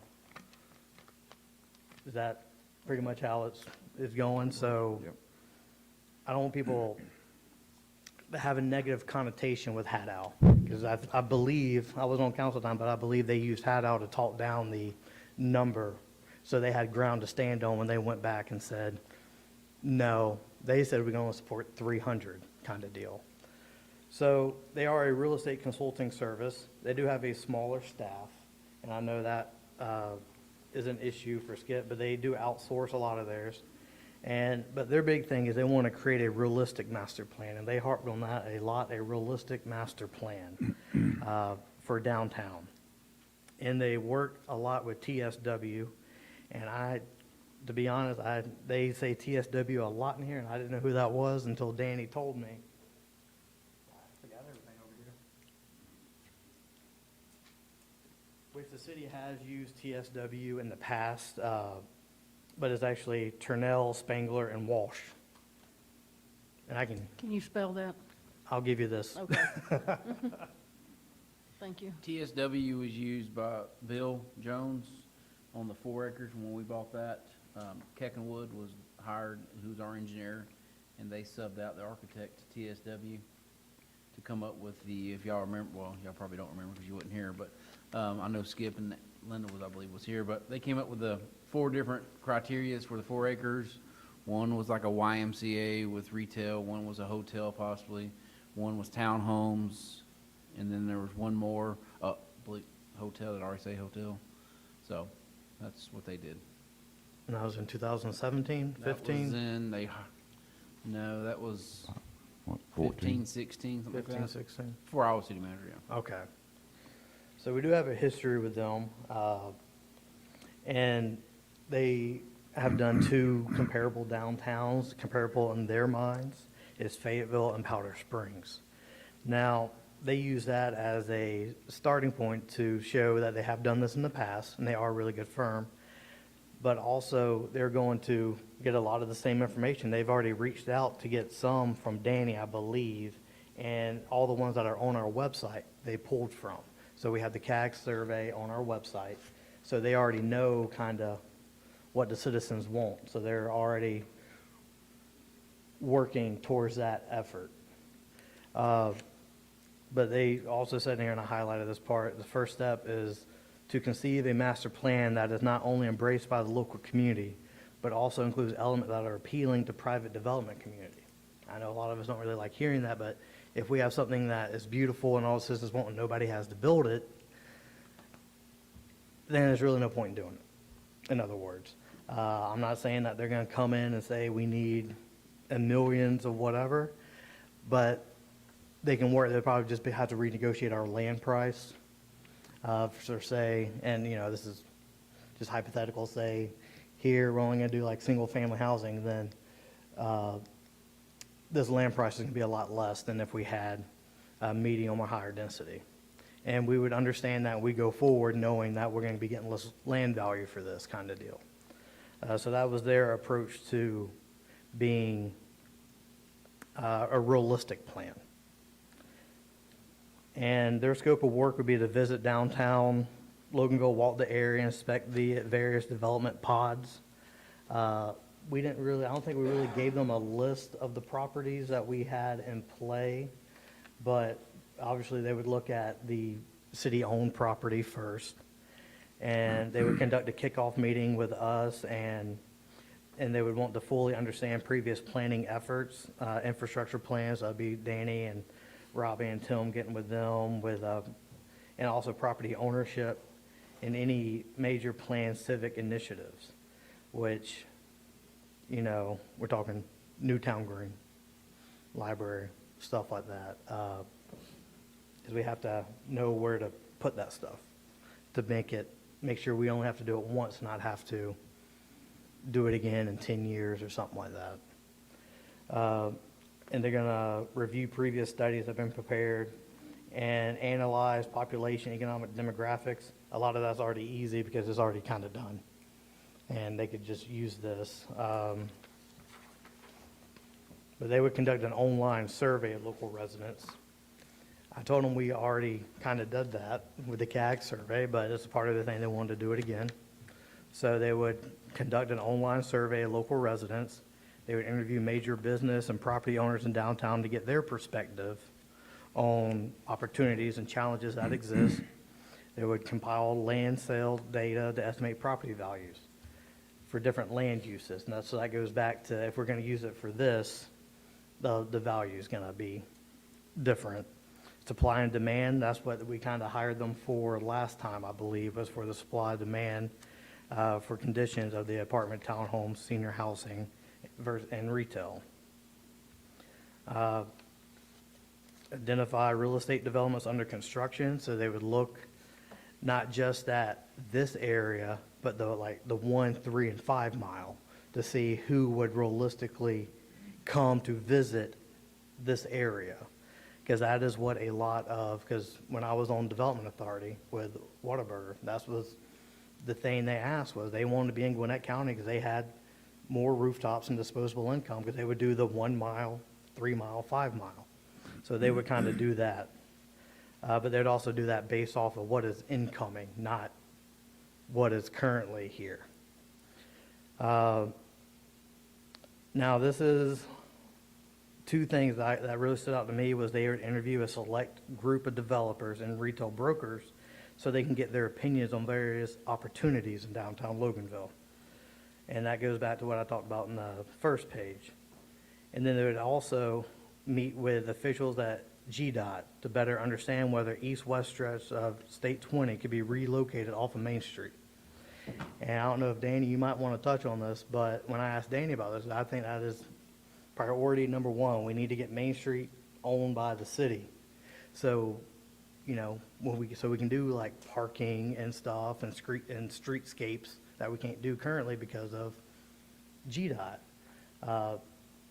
But it doesn't really happen until you have a plan and you have people ready to build, and that's when we get moved up on GDOT's ladder. Is that correct, kind of, Bill and Danny, the way I understand it?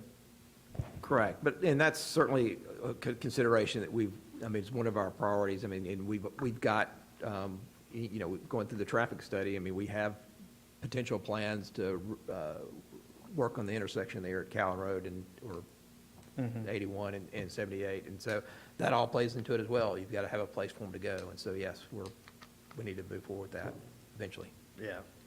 And so they would help us with they would work with GDOT with us in that aim. And it says here they work with TSW and explore relocation options, and they didn't put this in here, but I was gonna add versus, keeping current City Hall, because we don't know what would be the best option. We don't know if it's better to keep it here or move it. So, and that's the reason why we would hire these firms to kind of help us understand dollars, cents, what makes the most financial sense, and kind of what the people want about this kind of stuff. So it's not just us saying it, we have experts that are telling us certain things. Key downtown properties, cities should consider acquiring. Yeah, I don't know about that. I'm guessing they added that in just in case there is somebody who's willing to sell. I'm not going to go out and say that we are going to go get property, but that's something that they would tell us. Like, if you can get this, it would be better, but if you don't, that's fine. So it'd still be up to us. We just say, no, we don't want to go after this property. We just want to work on what we have. But they would give us areas that they would recommend, but we don't have to go for the recommendation. Redevelopment of the library and draw conclusions, strategies downtown Loganville. And this is where it takes 120 days, so theirs takes 3 months after authorization, and their fee is 65. And their 65 would include everything that we talked about beforehand, and it would also do out-of-pocket expenses not to exceed $1,000. And it talks about like payment, equal installments, stuff like that. So this is just a third option that we have. On paper, it is more money because it's 65 versus the, was it 24? But if you add in the $5,000 a month, they're really kind of comparable if we only do that for 6 months to a year, the 5,000. So I don't think really money is the only determinant in this. But I personally, I just like the charrette idea better than online surveys, because we already have the online survey. I'd rather people go to come in and see, and, I won't say they could touch the buildings, but, they could imagine it a little bit more with the downtown charrette. But they talked about their team, and I don't know if you want to touch on this, Mayor, but when we talked to them, they said they only had these people on their team. They're really smart people, and we talked to Ladson Hadow, and he was a very nice guy, and he really wanted, he understood kind of where we were coming from. Well, Ann, I think you talked to him recently. When we talked to them before, a couple of years ago, they had 4 people on their staff. Did they address that at all? If by talking to him recently, you mean that I called Ladson and said, Right. I just emailed him actually, and I said, I need something for the thing because I didn't know that they didn't have it. But you and Brandon, I believe, talked to them for an extended period of time a couple weeks ago. So I don't have any information except that I asked them for this, which they were already in progress based on yours. So Well- I don't know. Good point. We did talk to him briefly, and basically when we talked to him, we asked him for exactly the same thing you did, so that we would have something to present them to council at this meeting. We didn't talk about their staff, but I would suspect, and we can get an answer, that their staff is less numerous than the other group. On here which- it says 4 or 5. 5, maybe they've added 1 since, which means simply that they have to farm out some things that they may have to do for us, which usually means it may be a little bit higher price package versus in-house. But And that could be in case, we do want to get a visual, demonstration or anything like that the other firm does. They would actually have to go out to an architect to get that done instead of just doing it in-house. Well, this is $65,000, and it's 120 days, which is 3 months. The other one has the starting price of $24,500, which leaves a balance of about $40,000, which actually gives you 8 months. 8 months, yeah. So you're actually getting whatever it is there, $24,000. I don't know, was that a 30-day thing? I really have to Yeah, look. it's a 1 month. So you're actually getting 9 months for the same price. Yep, And again, like we said, I like Haddow because they are the ones that came in and said, look, the 800 apartments is ridiculous, you can't do that. And then they said, also too, at the time, they were not notified that we had all these other developments coming, and they said that would have even lowered the number even further. So I liked that they do that, and I'm sure this other company will as well. But the fact that Haddow is associated with Conley, and we're doing a clean slate, and this is I know. I just, that's where I'm coming from. Plus, too, we're getting more time Yeah, from the other no, one. I completely agree. I believe the West Bill's group, not this Bill, Bill Saint, is the better firm to go with, and our aims as a city to get where we need to be. But I also agree, like you said, if we are able to hire a downtown manager, that we consult them. They may have knowledge of both of these groups. They may have had experience. They may have, in their working relationships with other, because they all network, Yeah, they might go, you know what, you really don't want to stick, you don't want to go with that company, because this is what happened over here. But just as somebody that's never done this before and looking at this, I think the value is in with the mini charrette. I do too. I really do. Come on, go over and talk just for Yeah. a second.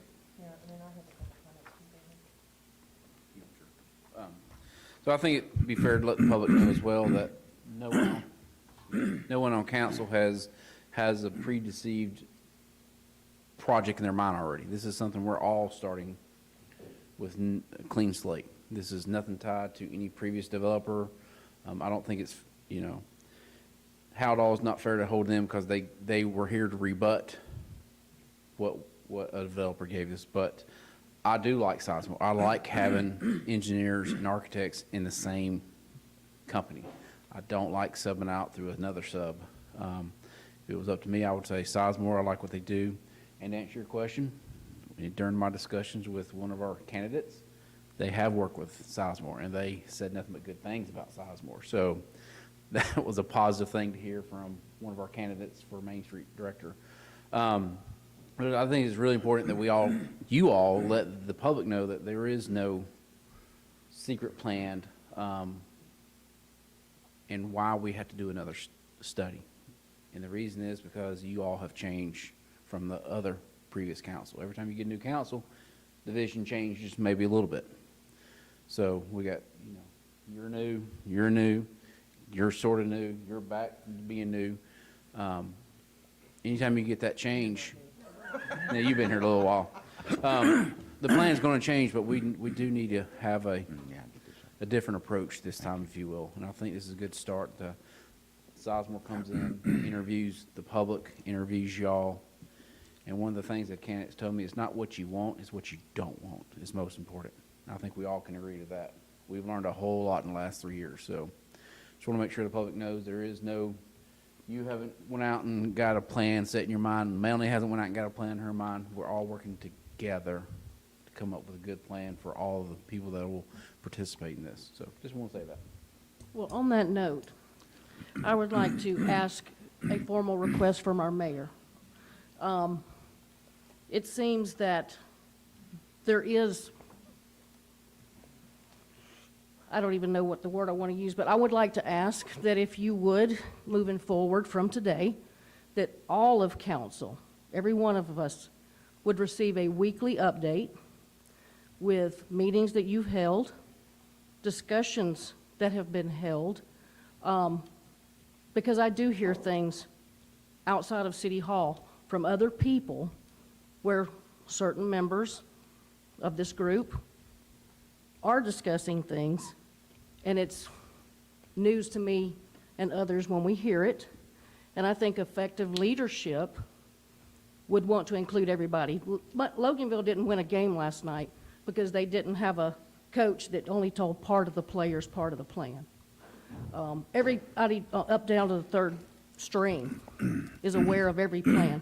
And I would just like to request that we get weekly updates. It really doesn't take much time to do that, and let us all know what meetings have been held, what's been discussed, because if you want to, like you said earlier, you don't want division.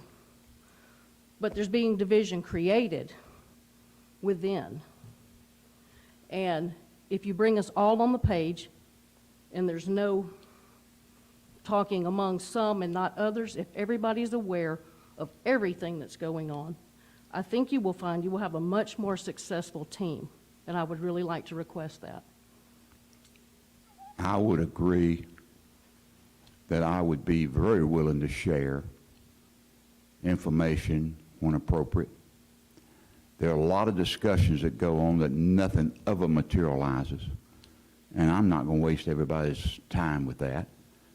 Some of the things that's talked about is what ifs, hypothetical. If it comes to a point of bearing some fruit, then we all need to talk about it because it'll be your decisions. I'm not out there as a scattergun. I usually listen, I usually ask, and they usually tell me what they got on their mind. But I don't see a way to realistically tell you every time I meet with somebody and every time I speak to somebody and what was said and what was done. I get that, but before today, you created a group text that I was left out of, and even when it was brought to your attention that I was not in that text, you still failed to include me in that group Which text. text? The one that all of y'all got discussing this. One that Brandon and Melanie had the wrong number. Okay. So even when it was Well, brought I'll to be your honest. attention, you didn't add me into the Well, I'm group. sorry I did. Danny gave me two numbers that were good. They were different than the ones I put on there originally, and you was on the original list in my phone index, and I sent it back out to you and Brandon. The only thing I got was you talking about the elk. I didn't get Yep. any of the other conversation. Well, it Danny was sent to you. screenshot me some things. No, I didn't get them. Well, it was sent to you. She wanted to to a be wrong number. added to the original To the text. original group. You I didn't, think when this they is brought a- it to your attention that I was not in the original group, you still did not add me to the original group. So I what I'm, didn't send out the original group again. I sent it to the two that I missed. I think it's a technology issue here. If you add somebody to the group, then they can see what was discussed previously. Melanie's saying me and her got a text with just the three of us, so we can only see what the three of us talked Correct. about and not what we didn't see the everybody entire else did. conversation. I think that was just a technology thing. No, I wouldn't go back and get it retro. And there was no other discussion. I'm just saying, moving forward. So don't use that one. Create a new one and make sure you have everybody's phone numbers. And then when somebody makes you aware that somebody's being left out, please add them in so at least moving forward they read that. So please don't use the one that you. I have to admit that I'm probably the most electronic challenged person here, and I understand that. We make every effort to send it to everybody. There's nobody trying to hide anything. Both of the numbers were, I personally, his phone for him, for Brandon. and Okay, Anthony. that's what I was gonna I say. didn't know. Yeah, he had about the- it is. I was like, you sent me a text? Yeah. didn't- I had an didn't old get a number. text He had because I sent it 2 470 days and y'all ago. were 770. Yeah. But, yeah. That's So- just I just want to get clear moving forward because I can't play on a team that I don't know the play. Well, I would have to ask you the same thing that you just asked me. I would not expect you to send me all the people you talked to in a given period of time and what was discussed. I mean, there's lots of things discussed with a lot of people, but most of them don't bear fruit. I know, but I'm not going to argue with you, but I think we all know what we're talking about. Well, I don't. If you don't want to argue, we can argue, but I'm not arguing. I'm just telling you, you don't expect to get I'm not here to argue. I'm everybody I asking talk for a to. weekly Well, I update. know I'm asking for a clarification. You don't expect to get a clarification of everything I talk to and who I Not talk to everything. every day. Well, that's what But you was asking I didn't for. know you and Brandon met with Haddow in July. We didn't. We called them on the phone to request this information for Per a this meeting. screenshot that I got from Danny, that's what Ann said, that you and Brandon have been meeting with Haddow since July. Maybe that was Ann's thought, but it was not the case. We I had one phone call. I have not met Haddow. I did meet with Sizemore months and months and months ago for a few minutes as he was going through town. So there's no conspiracy. I promise It's you. not, but again, but I might as well bring it out now. Go ahead. Going back to day one, when you and I said Loganville was not very small business friendly, and you asked me to give you some ideas, and I gave you a whole list of ideas, and you said, I'm gonna give these to Brandon for him to work on. I asked you then if I could be copied in, and you said no, that things move too fast in this city for anybody to be updated, and it doesn't take but 2 seconds to copy somebody in on an email. Well, what you just said is not true. It is And I'm true. not 100% perfect on getting information to people, but I believe I sent you several responses to an ice cream company that we will work with deeply into the discussion. I did get a So message you get about aware that. of I it. got that one, yes. Yeah. I don't know what else to tell you. I'll give you all I can get. Okay, so we're gonna move forward, I guess. So what other things, since it is the economic development meeting, we are working on trying to fill some of our stores in downtown. I think that's kind of where you're going with. And, you know, loose lips sink ships. That is a very common saying in the economic development world.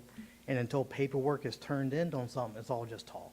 And you don't want to have rumors start against somebody, especially if they're unfounded, or maybe, you know, sometimes people will tell you, oh yeah, I'm interested. But then if I told people and that got out there and they're like, oh no, we're not interested, I was just, you know, I thought we were just chewing the fat or something, you know, kind of deal. That But happens. when anything does happen, when someone turns in paperwork, that's when we can kind of let people know. Like, we could tell, you know, people that we're talking to, we could tell council, but we can't make it out to the public, because we don't want that to get out. Like, we don't want to ruin the chances of getting that business there with, you know, rumor mill and stuff like that. And I think that kind of goes back to kind of what you were trying to get at there. I'm not asking for it to be released to the public, but you've got 6 people that were elected by the people, so you're not, what gets done to me, or what I feel gets done to me, is not being done to me, it's being done to the people of Loganville, because they elected us. And then certain members of this establishment don't trust other members, but we were elected, same as you. Well, I get it. except for Skip, he wasn't elected, but the same as the rest of I us. think I got more So votes than you did, Melanie. I got it's not hard to 809. do. I How ran many did you against get? 7 Okay, people, guys, so. hold I on. got Can we 809. just stay on topic? Look, I'm tired of this. There is distrust here. Okay? Melanie, you're asking for, you said there's division being created. Nobody knows, everybody feels like, or you feel like, the public feels like there is stuff happening outside of the public view. Is that a correct thing to say? Is that, did I, that there's division being created, there's stuff going on, you'd like to be looped in on it? Is that right? I would definitely like to be Okay. looped in, yes. Having said that, I also agree, Skip, with you that it's almost impossible to write down ad nauseum every discussion that you've had with everybody else. I get both, which is why I got my back up a little bit about Haddow when you said I'd been talking to him in that text message, when I haven't talked to anybody. And especially that Haddow came from Connolly, I thought, you know, I can just hear it go on. And, well, Ann's had Connolly in her hip pocket. I mean, Haddow and Connolly in their hip pocket. She's been waiting to bring this back up. I haven't talked to him. So I think we can all do better on division. And I think there can also be better, Melanie, if you could, when you post stuff about Facebook about being like the only one that's fighting in the David and Goliath, like, we're all on the same team. You have to be on the same team too. And I'll also pick, Brandon, on you and Bill and Linda, and I'm sorry to say this, y'all got to answer your emails. When the public puts emails out, you guys got to answer them, even if they suck, even if they're hard to talk about, even if people are talking bad about you. The people elected us, they deserve a response. We can all do better. So I just, Facebook exists. It's 4,500 people, and you don't have to be on it if you don't want to be on it. Melanie and I are on it pretty regular. Melanie, you're on it more than me. I'm on it when somebody tags me. But it exists. we have to stop acting like we don't have to answer to it because it's social media. I think we should all be fighting together, not Melanie talking about how, you know, she's the only person and you know, it's a conspiracy, and you talking about how you don't want to talk to anybody else about it because it's ad nauseum and people ignoring their emails. I mean, guys, we can all do better. We have to move forward. It is today, August 20th at 11:39 a.m. Nothing before this moment matters. Engage on all levels, not just the ones that are easy. I'm sorry I'm on my soapbox. No, you're good. I can tell you now, I'm happy to answer emails. I answer them all. I'm not going to be on social media. I'm not going to do it. I don't feel like, personally, I can win on social media, and I don't play games I can't win. Things you put out there, somebody will take a word that you may have used wrong. I get it. I used the wrong word. Who cares? I hope the message gets across. And then when you write, when there's 10 more items written about that particular word you used, I'm not interested. I'm interested in doing things that's going to help this city. I'm interested in moving forward, and I'm not interested in a bunch of garbage about, well, I don't like this, well, I don't like that. It's your decision as a council to decide what we do. And if somebody doesn't like it, I hate it, but that's the way it is. Hopefully we're doing the best thing for the city. Sometimes they know all the information. Many times they don't. You as a council do. And if we're not getting you all the information, then we'll work better on that. But if somebody writes me an email, they get a response. Just the way I do it. That's what I'm going to be able to do. So we all need to strive to be If it's better. If it's a personal email addressed from an individual to us, I answer them best I can. I don't always answer it the way they want to hear it. I understand that, but I do that. But I'm not going to play around with the other stuff. I'm just not going to do it. All right, well, I guess that's all I had. End on getting it. So about Haddow and Sizemore and looking at it, I think the one thing we have to be really careful of, I don't care who we use, I think there are benefits on both of them. But to say one is only 24 and the other one is 64, what I would like to see is if we want to do Sizemore, if we handed them the Haddow scope and said, how much would this cost? Yeah. Because the 5,000 a month thing is kind of, like, it's kind of a cloud for me. Like, what does that really mean? Is it just a retainer? Like, I like the mini vignette or charrette. I like that idea. The fact that they can do that in a month kind of worries me. Like, can they be thorough enough to give us something that's realistic in a month? So I would love it if we choose to go with Sizemore. It doesn't matter to me that we handed them Haddow and said, okay, if you did this, what would it cost? So that we've got an apples to apples. And maybe we give Sizemore's back to Haddow and say, if you were going to do Sizemore's, what would it cost? Just to give us an idea what we're dealing with. Yeah, that's no problem. Just a thought. Is that It something may present a problem. you could handle there, Danny? Okay. Well, the only reason it might present a problem is these companies are competitors. They probably wouldn't appreciate us putting their numbers out to another company. And then two, Well, we could if, redact. if, Yeah, I mean, they if, could. if you ask, say this company will do this for 24.5, what would you do it for? And they very likely would come in at 24, 23,750. I mean, who knows? I just don't know if you're going to get a legitimate answer.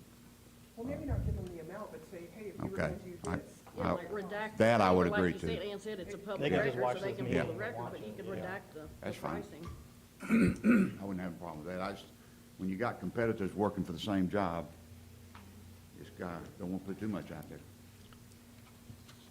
Yeah, I guess kind of what I was thinking is, kind of going back to where Brandon started with the Haddow, I mean, I don't see them associated with Conley, so I see them as they came in at the city council, city's benefit to investigate it and provide a report. I think they did a really good job with it.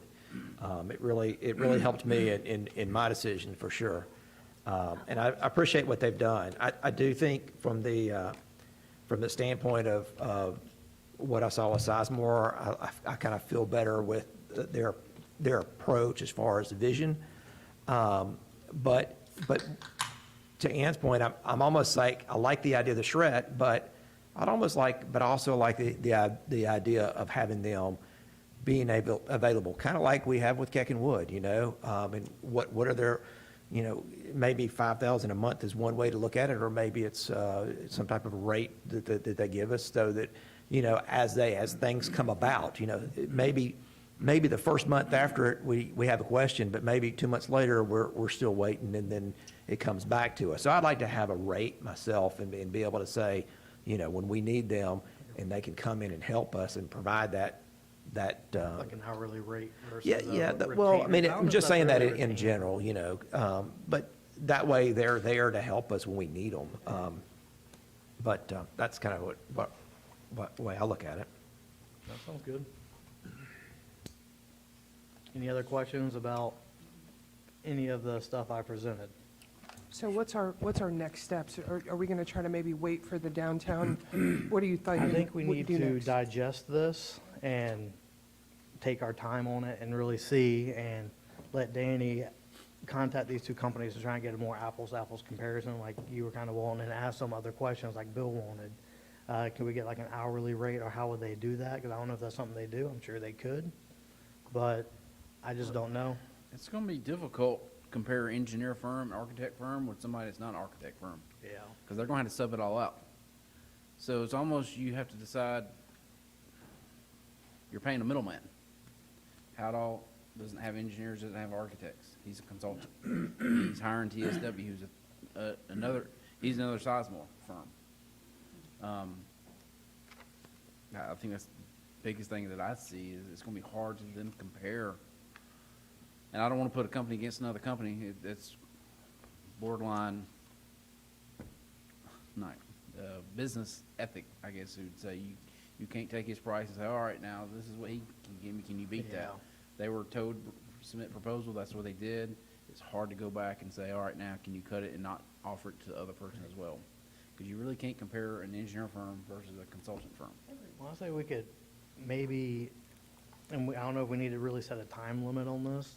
I would like one, but I know the hiring process, it may take a little while. So I don't want to arbitrarily set a date for a month from now. We need to decide between the two, and then work with the one that we pick about maybe getting a new price based on what we want added in from the other one over there. I don't even know if we're there yet, but maybe we could, these MDC, I love these questions in the Sizemore bid.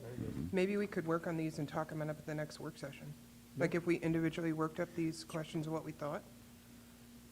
Yeah, because Come honestly, to a I consensus? think you're looking at, for any firm, you're looking at January before they're starting, because we're about to be, I mean, I know people's like, oh my God, Danny, it's August, why are you looking at that?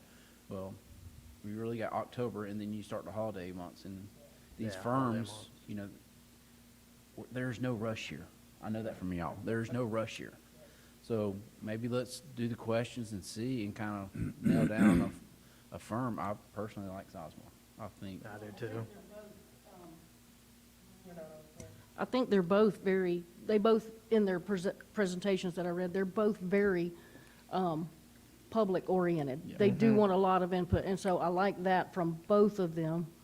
And we could take some of the CAG questions. Like you said, we could rework this but we've already done that survey, so maybe this one we go different questions than what we've already had answered once. Do you know what I'm saying? So we're not overlapping questions. Well, I mean, and let's talk about the CAG survey. I mean, I think it was a great effort and a great first step. Having learned from it, are there things that we should have done different? Yes.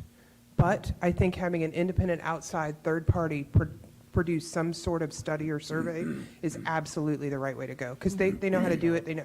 I think it was I think CAG was very valuable, and I appreciate everybody's input, and it helped us it helped us. But I think we need another independent third party one to move forward, especially where we are now, because it is different. If you think about it, that was 2 years ago. So I Right. think we've got to move forward And on we've that. learned a lot of what not to do Come in the on. last few Agree. years. So moving forward, we But I maybe do take a think it's a different good- approach at things. I do think it's a good starting point. So when they know, like, this is what the citizens wanted then. So let's start with this, and then we can adjust it more for nowadays. Kind of, yeah. Also, I wanted to say too, when we did that survey, it came in on the tail end of us getting rid of what we were going to do. And so there was a lot of emotion, a lot of feelings, a lot of, oh my God, what are we doing? When we asked those questions. So now that kind of that has settled down and we're kind of looking at it from a different approach, I think another survey would give us maybe a little bit more honest answers rather than answers from our feelings or being hurt or being disappointed. So I think that if we do another one, it would be a whole different outcome than what we got the first time, because I think the feelings, because feelings play a part. Your feelings are hurt. Feelings play a part because we're human. Even though we want to carry it on as a business and carry it on as a, this is the right thing to do, our feelings still play a part in every decision we make. So I just think that that would be a really good thing to do. And I think the survey maybe will be more honest this time. Well, maybe and our it was the last time. demographics have even changed in 2 Sure. years. Sure.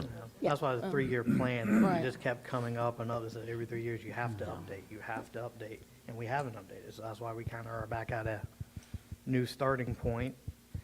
And so this is where we launch and go forward kind of situation here. Do I like spending a ton of money on studies? No, but is it necessary to get a true master plan that we could actually have a playbook to work off of? So we actually have steps to succeed? Yes. So we do need it. Well, I agree, because everybody at this table probably has a different idea of where things should go in the city. So when you work with a company, we're going to streamline that down into one unified idea where we all have to compromise and, Yeah. you know, so I agree that we need help. We're not going to be able to do this on our own. It is going to Exactly. require help. Well, and I think it's ultimately all of our goals, no matter what it looks like, to put a plan in place that meets the needs of the citizens and the city and what we want to see going forward in a cohesive, happy plan without discord.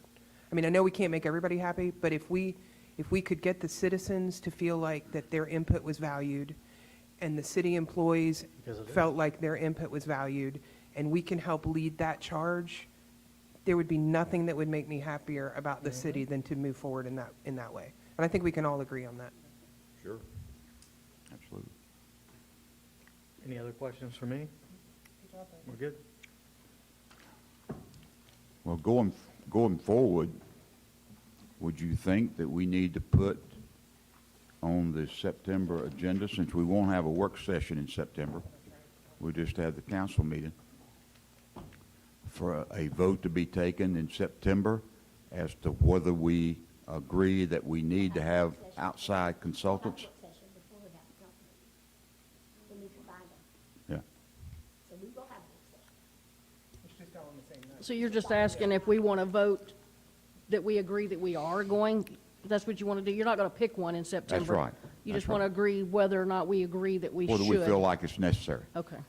And if we don't, we don't, but I think I'm hearing here that most of us feel like it's necessary because it's complicated stuff. Well, it's possible we could have hired the downtown manager Right. by then as That's well. true. Okay.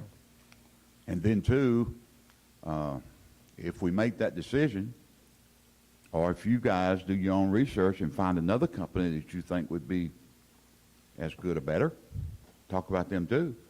But at some point in time, we can have the people representing the company that you might want to select here to give his little pitch and maybe give us a better feel for it. Because I know both of them would be happy to be here if their schedule permitted.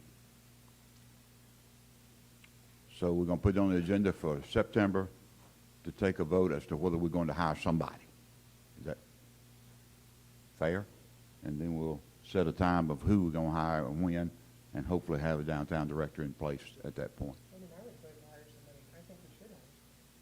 I think that's what I'm hearing, but I just want to give We everybody can vote time to today, think. can't we?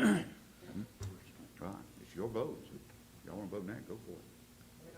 I'm not ready to pick one, but I Yeah, I'm not- need somebody's expertise. We certainly cannot do it by ourselves. Okay, would you like to make No, a we motion? can't do it by ourselves, and I really don't want to leave it up to a developer to come in here and tell us. I would prefer that we set the plan, and the developers we talk to, this is our master plan, and if you can work within those parameters. So I think we do need to hire somebody to walk us through this process. Okay. you guys want to make a motion and? Yeah, and I'll we'll make take a vote. motion that we hire a downtown management firm. Consulting Would that firm, be yeah. a consultant? To be determined. To be determined. Okay, we have a motion. Do we have a second? Second. Okay, we have a motion and a second. All in favor, say aye. Aye. Those opposed? Okay, so we will definitely plan to hire someone, and then we'll go from there. At least we'll get something in place. And again, if you find or know of another company that you'd like to throw into the mix, that's fine. This was just determined by people that was recommended. Does anybody have, like, does CAC, do any of them have a firm that they recommend, or is it? Does CAC or any of the other firms that we always work with, do they have a recommendation? Why are you laughing? Themselves. That's why I was just telling. Oh, so we're gonna CAC have does this? 47 That's- engineers calling us now. But yeah, I mean, our two main on-call engineer firms, we hired Precision last time. And then Keck and Wood, we hired as well to do the 4 acres, so. In my opinion, I think Bill, Westmore Group, Sizemore Group, has the most experience of what I've looked at, because this is what that they do. Like engineering firms, yeah, they can do it, but it's not really their, The big picture is not their yes, thing, yeah. exactly. So I want someone who can help us develop the vision and help push it forward, I guess push is a bad word, but, move it forward, kind of deal. Push it, Well, yeah. Much yeah, better word. but Precision is exactly the same as Sizemore. I mean, they have architects on staff, they have planners, they have engineers. They're equivalent to them. Well, could we get a? I don't know that they're equivalent, I'd say, because, I mean, like the company I work with, we're more comparable to Keck and Wood, and I have architects that work with us, but it's different with having a small group of architects versus having a firm that is dedicated to architecture, planning, and urban development. And that's what Sizemore is, so that's how they're different. Maybe we need to look, just set criteria just for that then. Okay. I like Sizemore. It's just if we come up with somebody else. Yeah, I mean, I'm not opposed to asking Precision. I mean, but I personally believe Sizemore would be the best option for us already.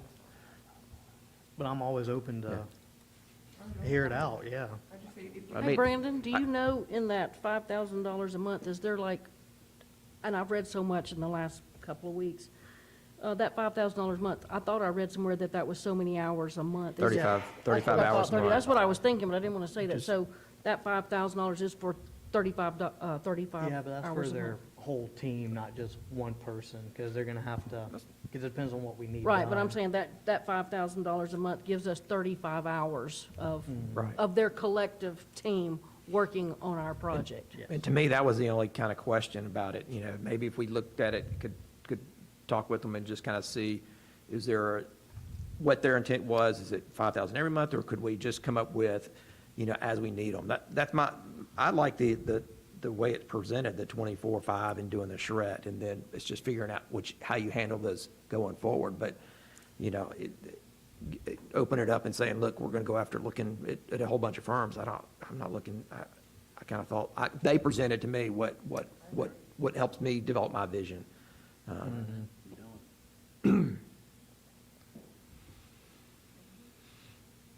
know if I'm on or off now, I can't remember. So we'll say I'm on. I mean, if everybody agrees to Sizemore, then why not make a motion to hire them? Is there, I would personally like to wait till we get the downtown director, just for them to weigh in, because I Okay. doubt we're out of left field on this, but I just want to get double checked and rubber stamped. at least let them feel like they're part of it. Yes, because I want them to be a part of the whole process. Okay. I think that's the most fair thing Well, to do. would everybody be interested in having Mr. Sizemore here if we can, for the September meeting, let him make his pitch before we make a decision? I feel Before you like- guys make a decision, I'm not making. I feel like we probably at least need to wait for that pitch until, one, we either have somebody here full-time, our Main Street director, or until after that meeting, because that meeting is already gonna be a combined meeting. So it's already gonna be a long meeting. I really don't wanna, I'm not opposed to staying there for 8 hours, don't, you know, but. I am. Yeah, but it's just a streamlined meeting. Well, that's fine. If you, The following month whenever would be you better. guys are ready to have somebody come potentially from the firm that you're going to select, let us know and we'll make it a best case effort to have them here if you want them here. If you don't want them here, that's fine. Yeah, Yeah, I think so too. that's fine. Just Sizemore? Okay. So I don't need to look at no other firm? Not unless another one comes up through research. Now, let me ask a question knows? here, because you just said we should have somebody hired. What if this hire doesn't, like, that doesn't work out? Do we still want to move forward with the company and start that process, even I if we think- haven't? I think that would be a decision you'd have to make in October. And if we hadn't got them in October, that means it's going to take a while. So whatever y'all want to do. I'm Is it just in there? asking, I mean, or would we be still moving forward and with a, I mean, my thought would be is if we get somebody hired, we check with that person and, you know, their buyout per Right. Brandon. If that person, if we don't hire someone, I think we need a firm, and I think we would probably continue on the Sizemore path. Either way, because I think the longer we wait, just the longer we wait. I mean, because we pay Sizemore, let's You want- say, oh, sorry, let's say we pay Sizemore $5,000 a month, and we don't have somebody here, we're saving the salary that we'd be paying for somebody who is here working on it. So either way, I think, as long as we pick the group, we should be good, because that's kind of what they do. They move forward. You might just need them more than 8 months, though, kind of deal. And there are lots of things that can happen. We can hire someone and they get a better offer 3 months down the road and they're gone. The council will be involved. We'll have an election in less than 2 years. And maybe be different people here then too. So lots of things can change because it's a long-term project. And Sizemore may decide he don't want our business. I don't know. I don't think that'll happen. That'd be a long shot, wouldn't it, Bill? I don't know. I know sometimes they say, hey, we got all we can handle. Who knows? A lot of variables. well, whoever we hire, we're going to be a jewel in their crown, because Loganville is a wonderful city that has a Great lot of city. potential. And it's going to be somebody's crown jewel, because they're really going to do something here that's going to be spectacular, I hope. I hope. Yeah, we want it to be our crown jewel. That's right. But we do have a lot of obstacles. Main Street being on Highway 20 is one. That will limit what they can do unless we can get that changed. And right now, I think GDOT's sort of dragging their feet on that a little bit, aren't they, Bill? Having an option, another road. I wouldn't say that. I mean, Okay, I'd say good. you have to have an alternate route. I mean, you have to have, and quite honestly, they looked at it. They looked at the intersection and looked at what the turning movement was, and they said that the current intersection doesn't work. And you can't just automatically divert traffic and move it. So, you know, it's finding out and that costs a lot of money. Yes, it So, does. but they're willing to, I mean, they were actually talking to us in the last couple of weeks about wanting to get that project programmed, breaking it smaller parts. So yeah, we're still working with them on it. But whatever decisions made, it's going to take a lot of work. isn't it? Correct. A lot of work. Okay. Is there anything else we need to discuss today? We're going to go to Town Green, I guess, next. Danny? You want to lead the Town Green discussion? Mayor? Sir? I was told at Town Green, so, Was that added by Jay? well, it was one of the things to be talked about. I don't know. That's fine. But- There's been a lot of discussion of late because we've had some good bands that has brought us big crowds.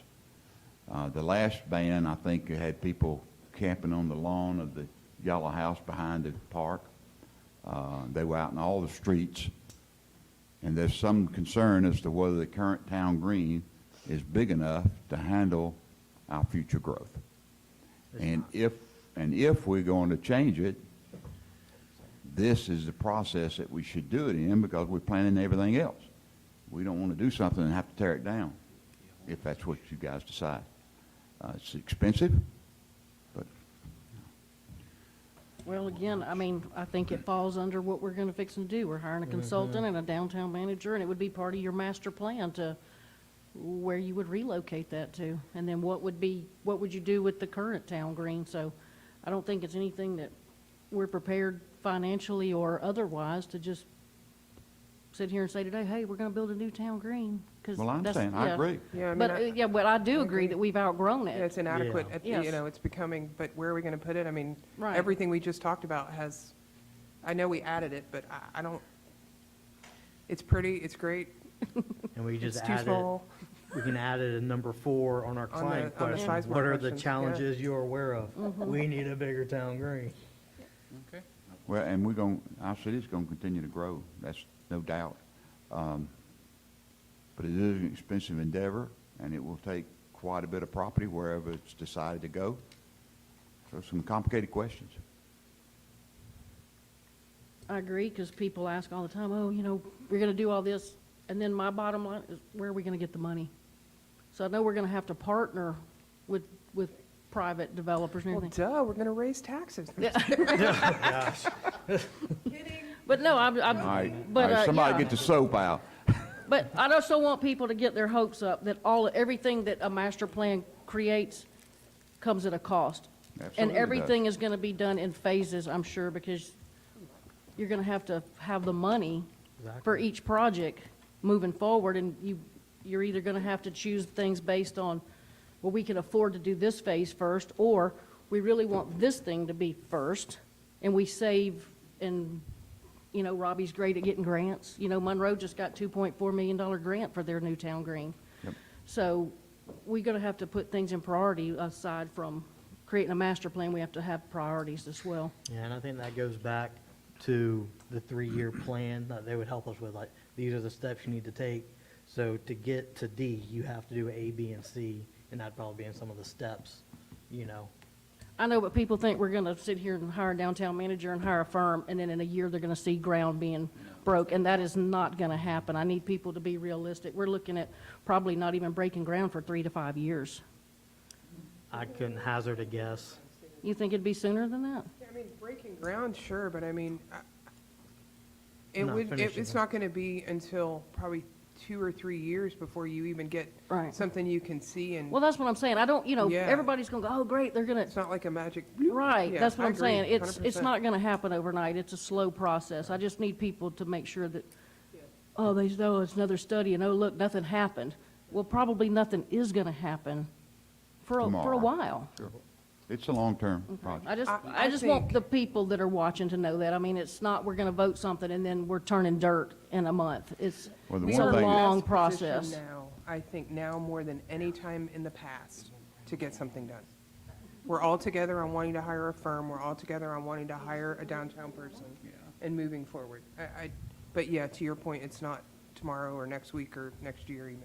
And again, once we get a plan that suits your needs, we can execute pieces of that plan as Right, we move based on the forward. money we have and grants we can Well, acquire. hopefully, so. we can find builders that'll, Right. we can sell them the land and they can build what we want them to build close, and they can be the landlord. I don't think we're interested particularly in having a lot of places that we're the landlord for, are we, Danny? Development Authority, not City of Loganville. Well, again, they've got their limitations unless we give them a staff, or they get enough money to have a staff, I know.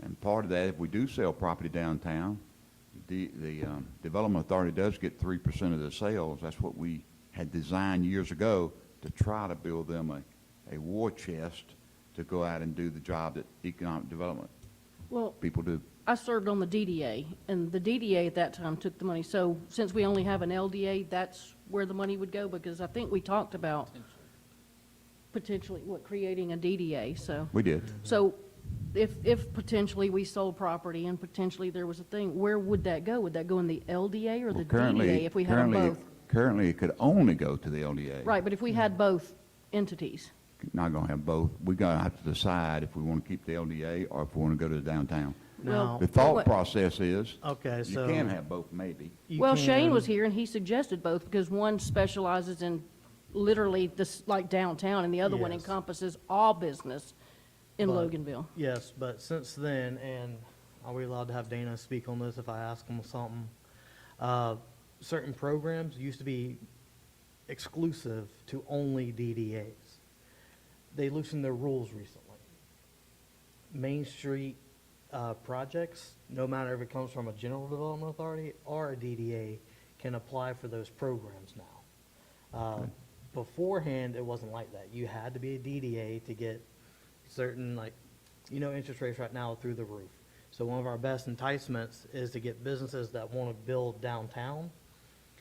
They can go through a program and get a loan for 3.5%. So that saves them a lot of money. And the LDA can work on that now. Before, it was DDA exclusive, but now it's not. The loan you're talking about, is that exclusively for like build outs and construction, or is it also property, buying the property, or is it just build out and construction? Uh, Okay, But it has to be in the downtown. and that's corridor. what we have the little downtown overlay, the district, right? Is that what we're, Yes. okay. Would it include the whole downtown district, just off Main Street? Downtown district, correct? Because we, Right, so it's not somebody Yeah. out on 78, it's literally our downtown, The library is included in the Main Street district. the library we have now? Yes, Okay, that's where it stops on that side of it. okay. And that can be expanded by the city council or do by the city council. and that's, Have and they- that's how I'm trying to entice, I'm sending them to the LDA, and say, hey, you want to come downtown? That's great. Go talk to Dana and the LDA and see what they can do for you, because it might not be financially possible unless you do this. And that's kind of the only tool we have right now to get businesses to go to Main Street. And I've had a lot of people reach out to me about that, but only a few have actually been serious about it. Okay, well, I've had a lot of people ask, because I know the one difference between an LDA and a DDA. So you're saying we would want to disband the LDA and create a DDA, but then if the LDA can now do what the DDA's doing, why would Exactly. you? That's kind of the debate that I've been having in my mind recently. And we do, I don't know, once we get a downtown manager, downtown director, they could probably help us explain better that. And we could also have somebody come in who's like a professional in downtown versus LDA or General Development Authority, and talk to us about that if we do want to go that route. But to be honest, right now, I think we're okay with what we have, because there's a few other, kind of red tape issues, like we have a outstanding, the LDA has an outstanding bond on. On the I was Mer- on the LDA for a Merritt while. That was property. my- Yes. Yeah. That was my Yeah. baby there for a little bit too. For the Merritt Yeah, properties. mhm. Yeah. Now, there might be a way to exchange that and all, but it's really not worth going into all that detail until we know. Is there a limited number of properties that they can do as many as they want? They Okay. just don't have the So, financial to clarify, ability. City council cannot disband once it's in place. Now, you can inactivate them through not re-electing the people when their term's up, but once they're in term, they are a separate entity from the city of Louisville. You cannot tell them what to do, they can't tell you what to do. Now, it's not on. Hit the dang button, on off sticker on here. Tim, you lost my train of thought. But yeah, once they're activated, you cannot get rid of them. You can have two at once. You can have a downtown development authority that's district is whatever you make it, and then the other development authority will do everything outside of that. Problem is getting enough people Staffing it. to staff those positions, because I would imagine 7, I imagine the DDA would be 7 as well, so now you got 14. Yeah, but once they're in place, we do not govern them. And the loans they give out does not affect the city of Loganville whatsoever. nor does it put them on the hook either. That's correct. It's the Nor the loaner. citizens, nor the city. It's on them. But you would have to have some type of an authority for a business to come in, because that's how you would do your special deals, if you will, to get businesses, entice them. 'Cause there's certain things that they can do that the city local government cannot do. Well, I want to clarify, you just said give loans. The LDA is not giving loans. They are, No, they grant loans through an arm. They're the arm through the Georgia cities. but it's not, the city's money's not being loaned. It's not the That's city's what I want to make money, sure nor that the people hear development's that. money. It It's- is, they're just the It's the bank's money. They're getting it. Georgia cities Georgia money. Cities Yes, they're just the Foundation. conduit to get to Georgia cities. Okay. Yeah. Because if somebody heard you say the city's giving loans, then I just don't want them to think we're out there giving loans. The other enticing thing about a downtown development authority is by their guidelines, we can hire people who own a business. Not Here. hire, elect. Yeah, put them on the Put- board. put on the board. People that have a business here but do not live in the city. The LDA, all of their candidates have to live in the city. And if you're trying to develop a downtown, it would really be nice to have a business owner downtown who would be totally involved. That's what our goal was, but Yeah. Oh, Yeah, that's what I was gonna say. They have to have 3 business owners as well. right. No, the DDA would have to have 3 downtown business owners. It has to be in that district. Right. So it couldn't be like my business who's, outside the district. Oh, and this is off topic, but it's on topic. When you just said that the LDA, they have to live in the city. Moving forward, can we make one of the requirements for their thing? I think it's an option now that they have to use their driver's license. Can we make that can we make, that they have to, you can't make, they can choose, they got like 5 things they can choose to prove that they live in the city. And moving forward, some people maybe not want to show their driver's license and use a utility bill, but can we require that they have to show their driver's license? Because that's absolutely your absolute positive address. Can we, because we had a little issue, I well, mean, the Is one that that we a- think is the absolute positive is the water bill. Because if they live in the city, they're Well- going to use water. The driver's license, it is a requirement of the state that if you move, you're supposed to change your address in 30 days. However, many people, including all the military, many people don't change it. The military don't have to change it. So, Is that with the application, that they have to do that? Yeah, there's 5 criteria. Away from you. Now you're Away off. from you. Throw this thing There you away. go. There's 5 criteria they have to submit, and those were approved by the city attorney. And one of But- them is the driver's license, or one of but them they can government be? don't they issue choose ID. 2 of the 5? 2 of the 5, government issue ID, lease agreement, utility bills, passport. There's one more. It's on our website. It's I'm 5 afraid to criteria. require it, because I know in other hiring practices, by showing a picture, you are up for a racial discrimination or something. Okay. So I think that could get us I into just want to trouble. avoid, No, I hear you, I- you know. I'm just trying to avoid that, and I think that would have been avoided if there was a driver's license. Yeah, utility bill, it's City of Loganville water bill. could we make that a requirement? And they could pick one of the other 4, but that one is required? I can check with the attorney, but like I said, that was, Well, yeah. it's But what if been, it's your spouse? Like, what if your spouse is on the bill? That's the other issue. Yeah, but you could get that Yep. changed though, if you just put the bill under your name. Unfortunately, nothing is going to keep somebody I out know. that is willing to lie to get in. Yeah. So, Well, just luckily, we have some astute folks, and it didn't Yeah, too far. didn't become an issue Yeah. too far in. and we do vet those, Yes, the we do. information they Yes, give we as do. best we can. I is on. O is off. Yep, the application's online, so we've, I think, got one so far. I was gonna say, we got, can we it's ask? it's Can open we- for 30 days, right? Yes, ma'am. And so that closes out when, September? It was the 12th, I believe. and you still need ethics nominations from everybody by September, right? So do we all each nominate somebody? Okay, Each of the council And they members, have to- they're- each of the they're- council members get one. right, but the only requirement is they live inside the city limits, so they don't have to be business, and it's just, I think it gotta be, what, 21, So- Danny? age? No, that's just for 18. mayor, 18, reside in city limits. 18, reside in city limits. Okay. And that's And they can't serve on another committee.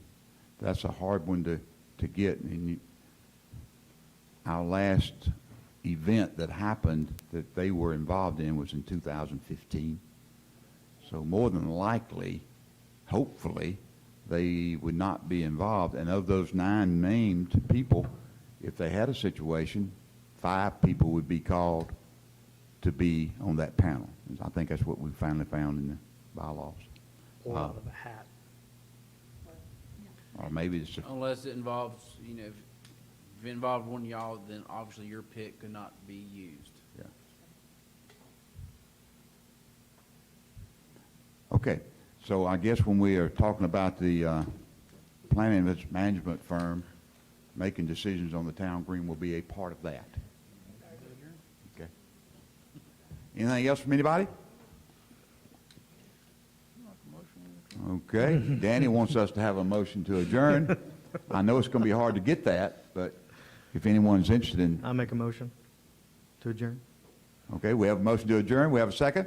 Second? Okay, we have a second. All in favor, say aye. Aye. All opposed? No? Okay, seeing that, this meeting is now adjourned, and thanks to everybody for being here.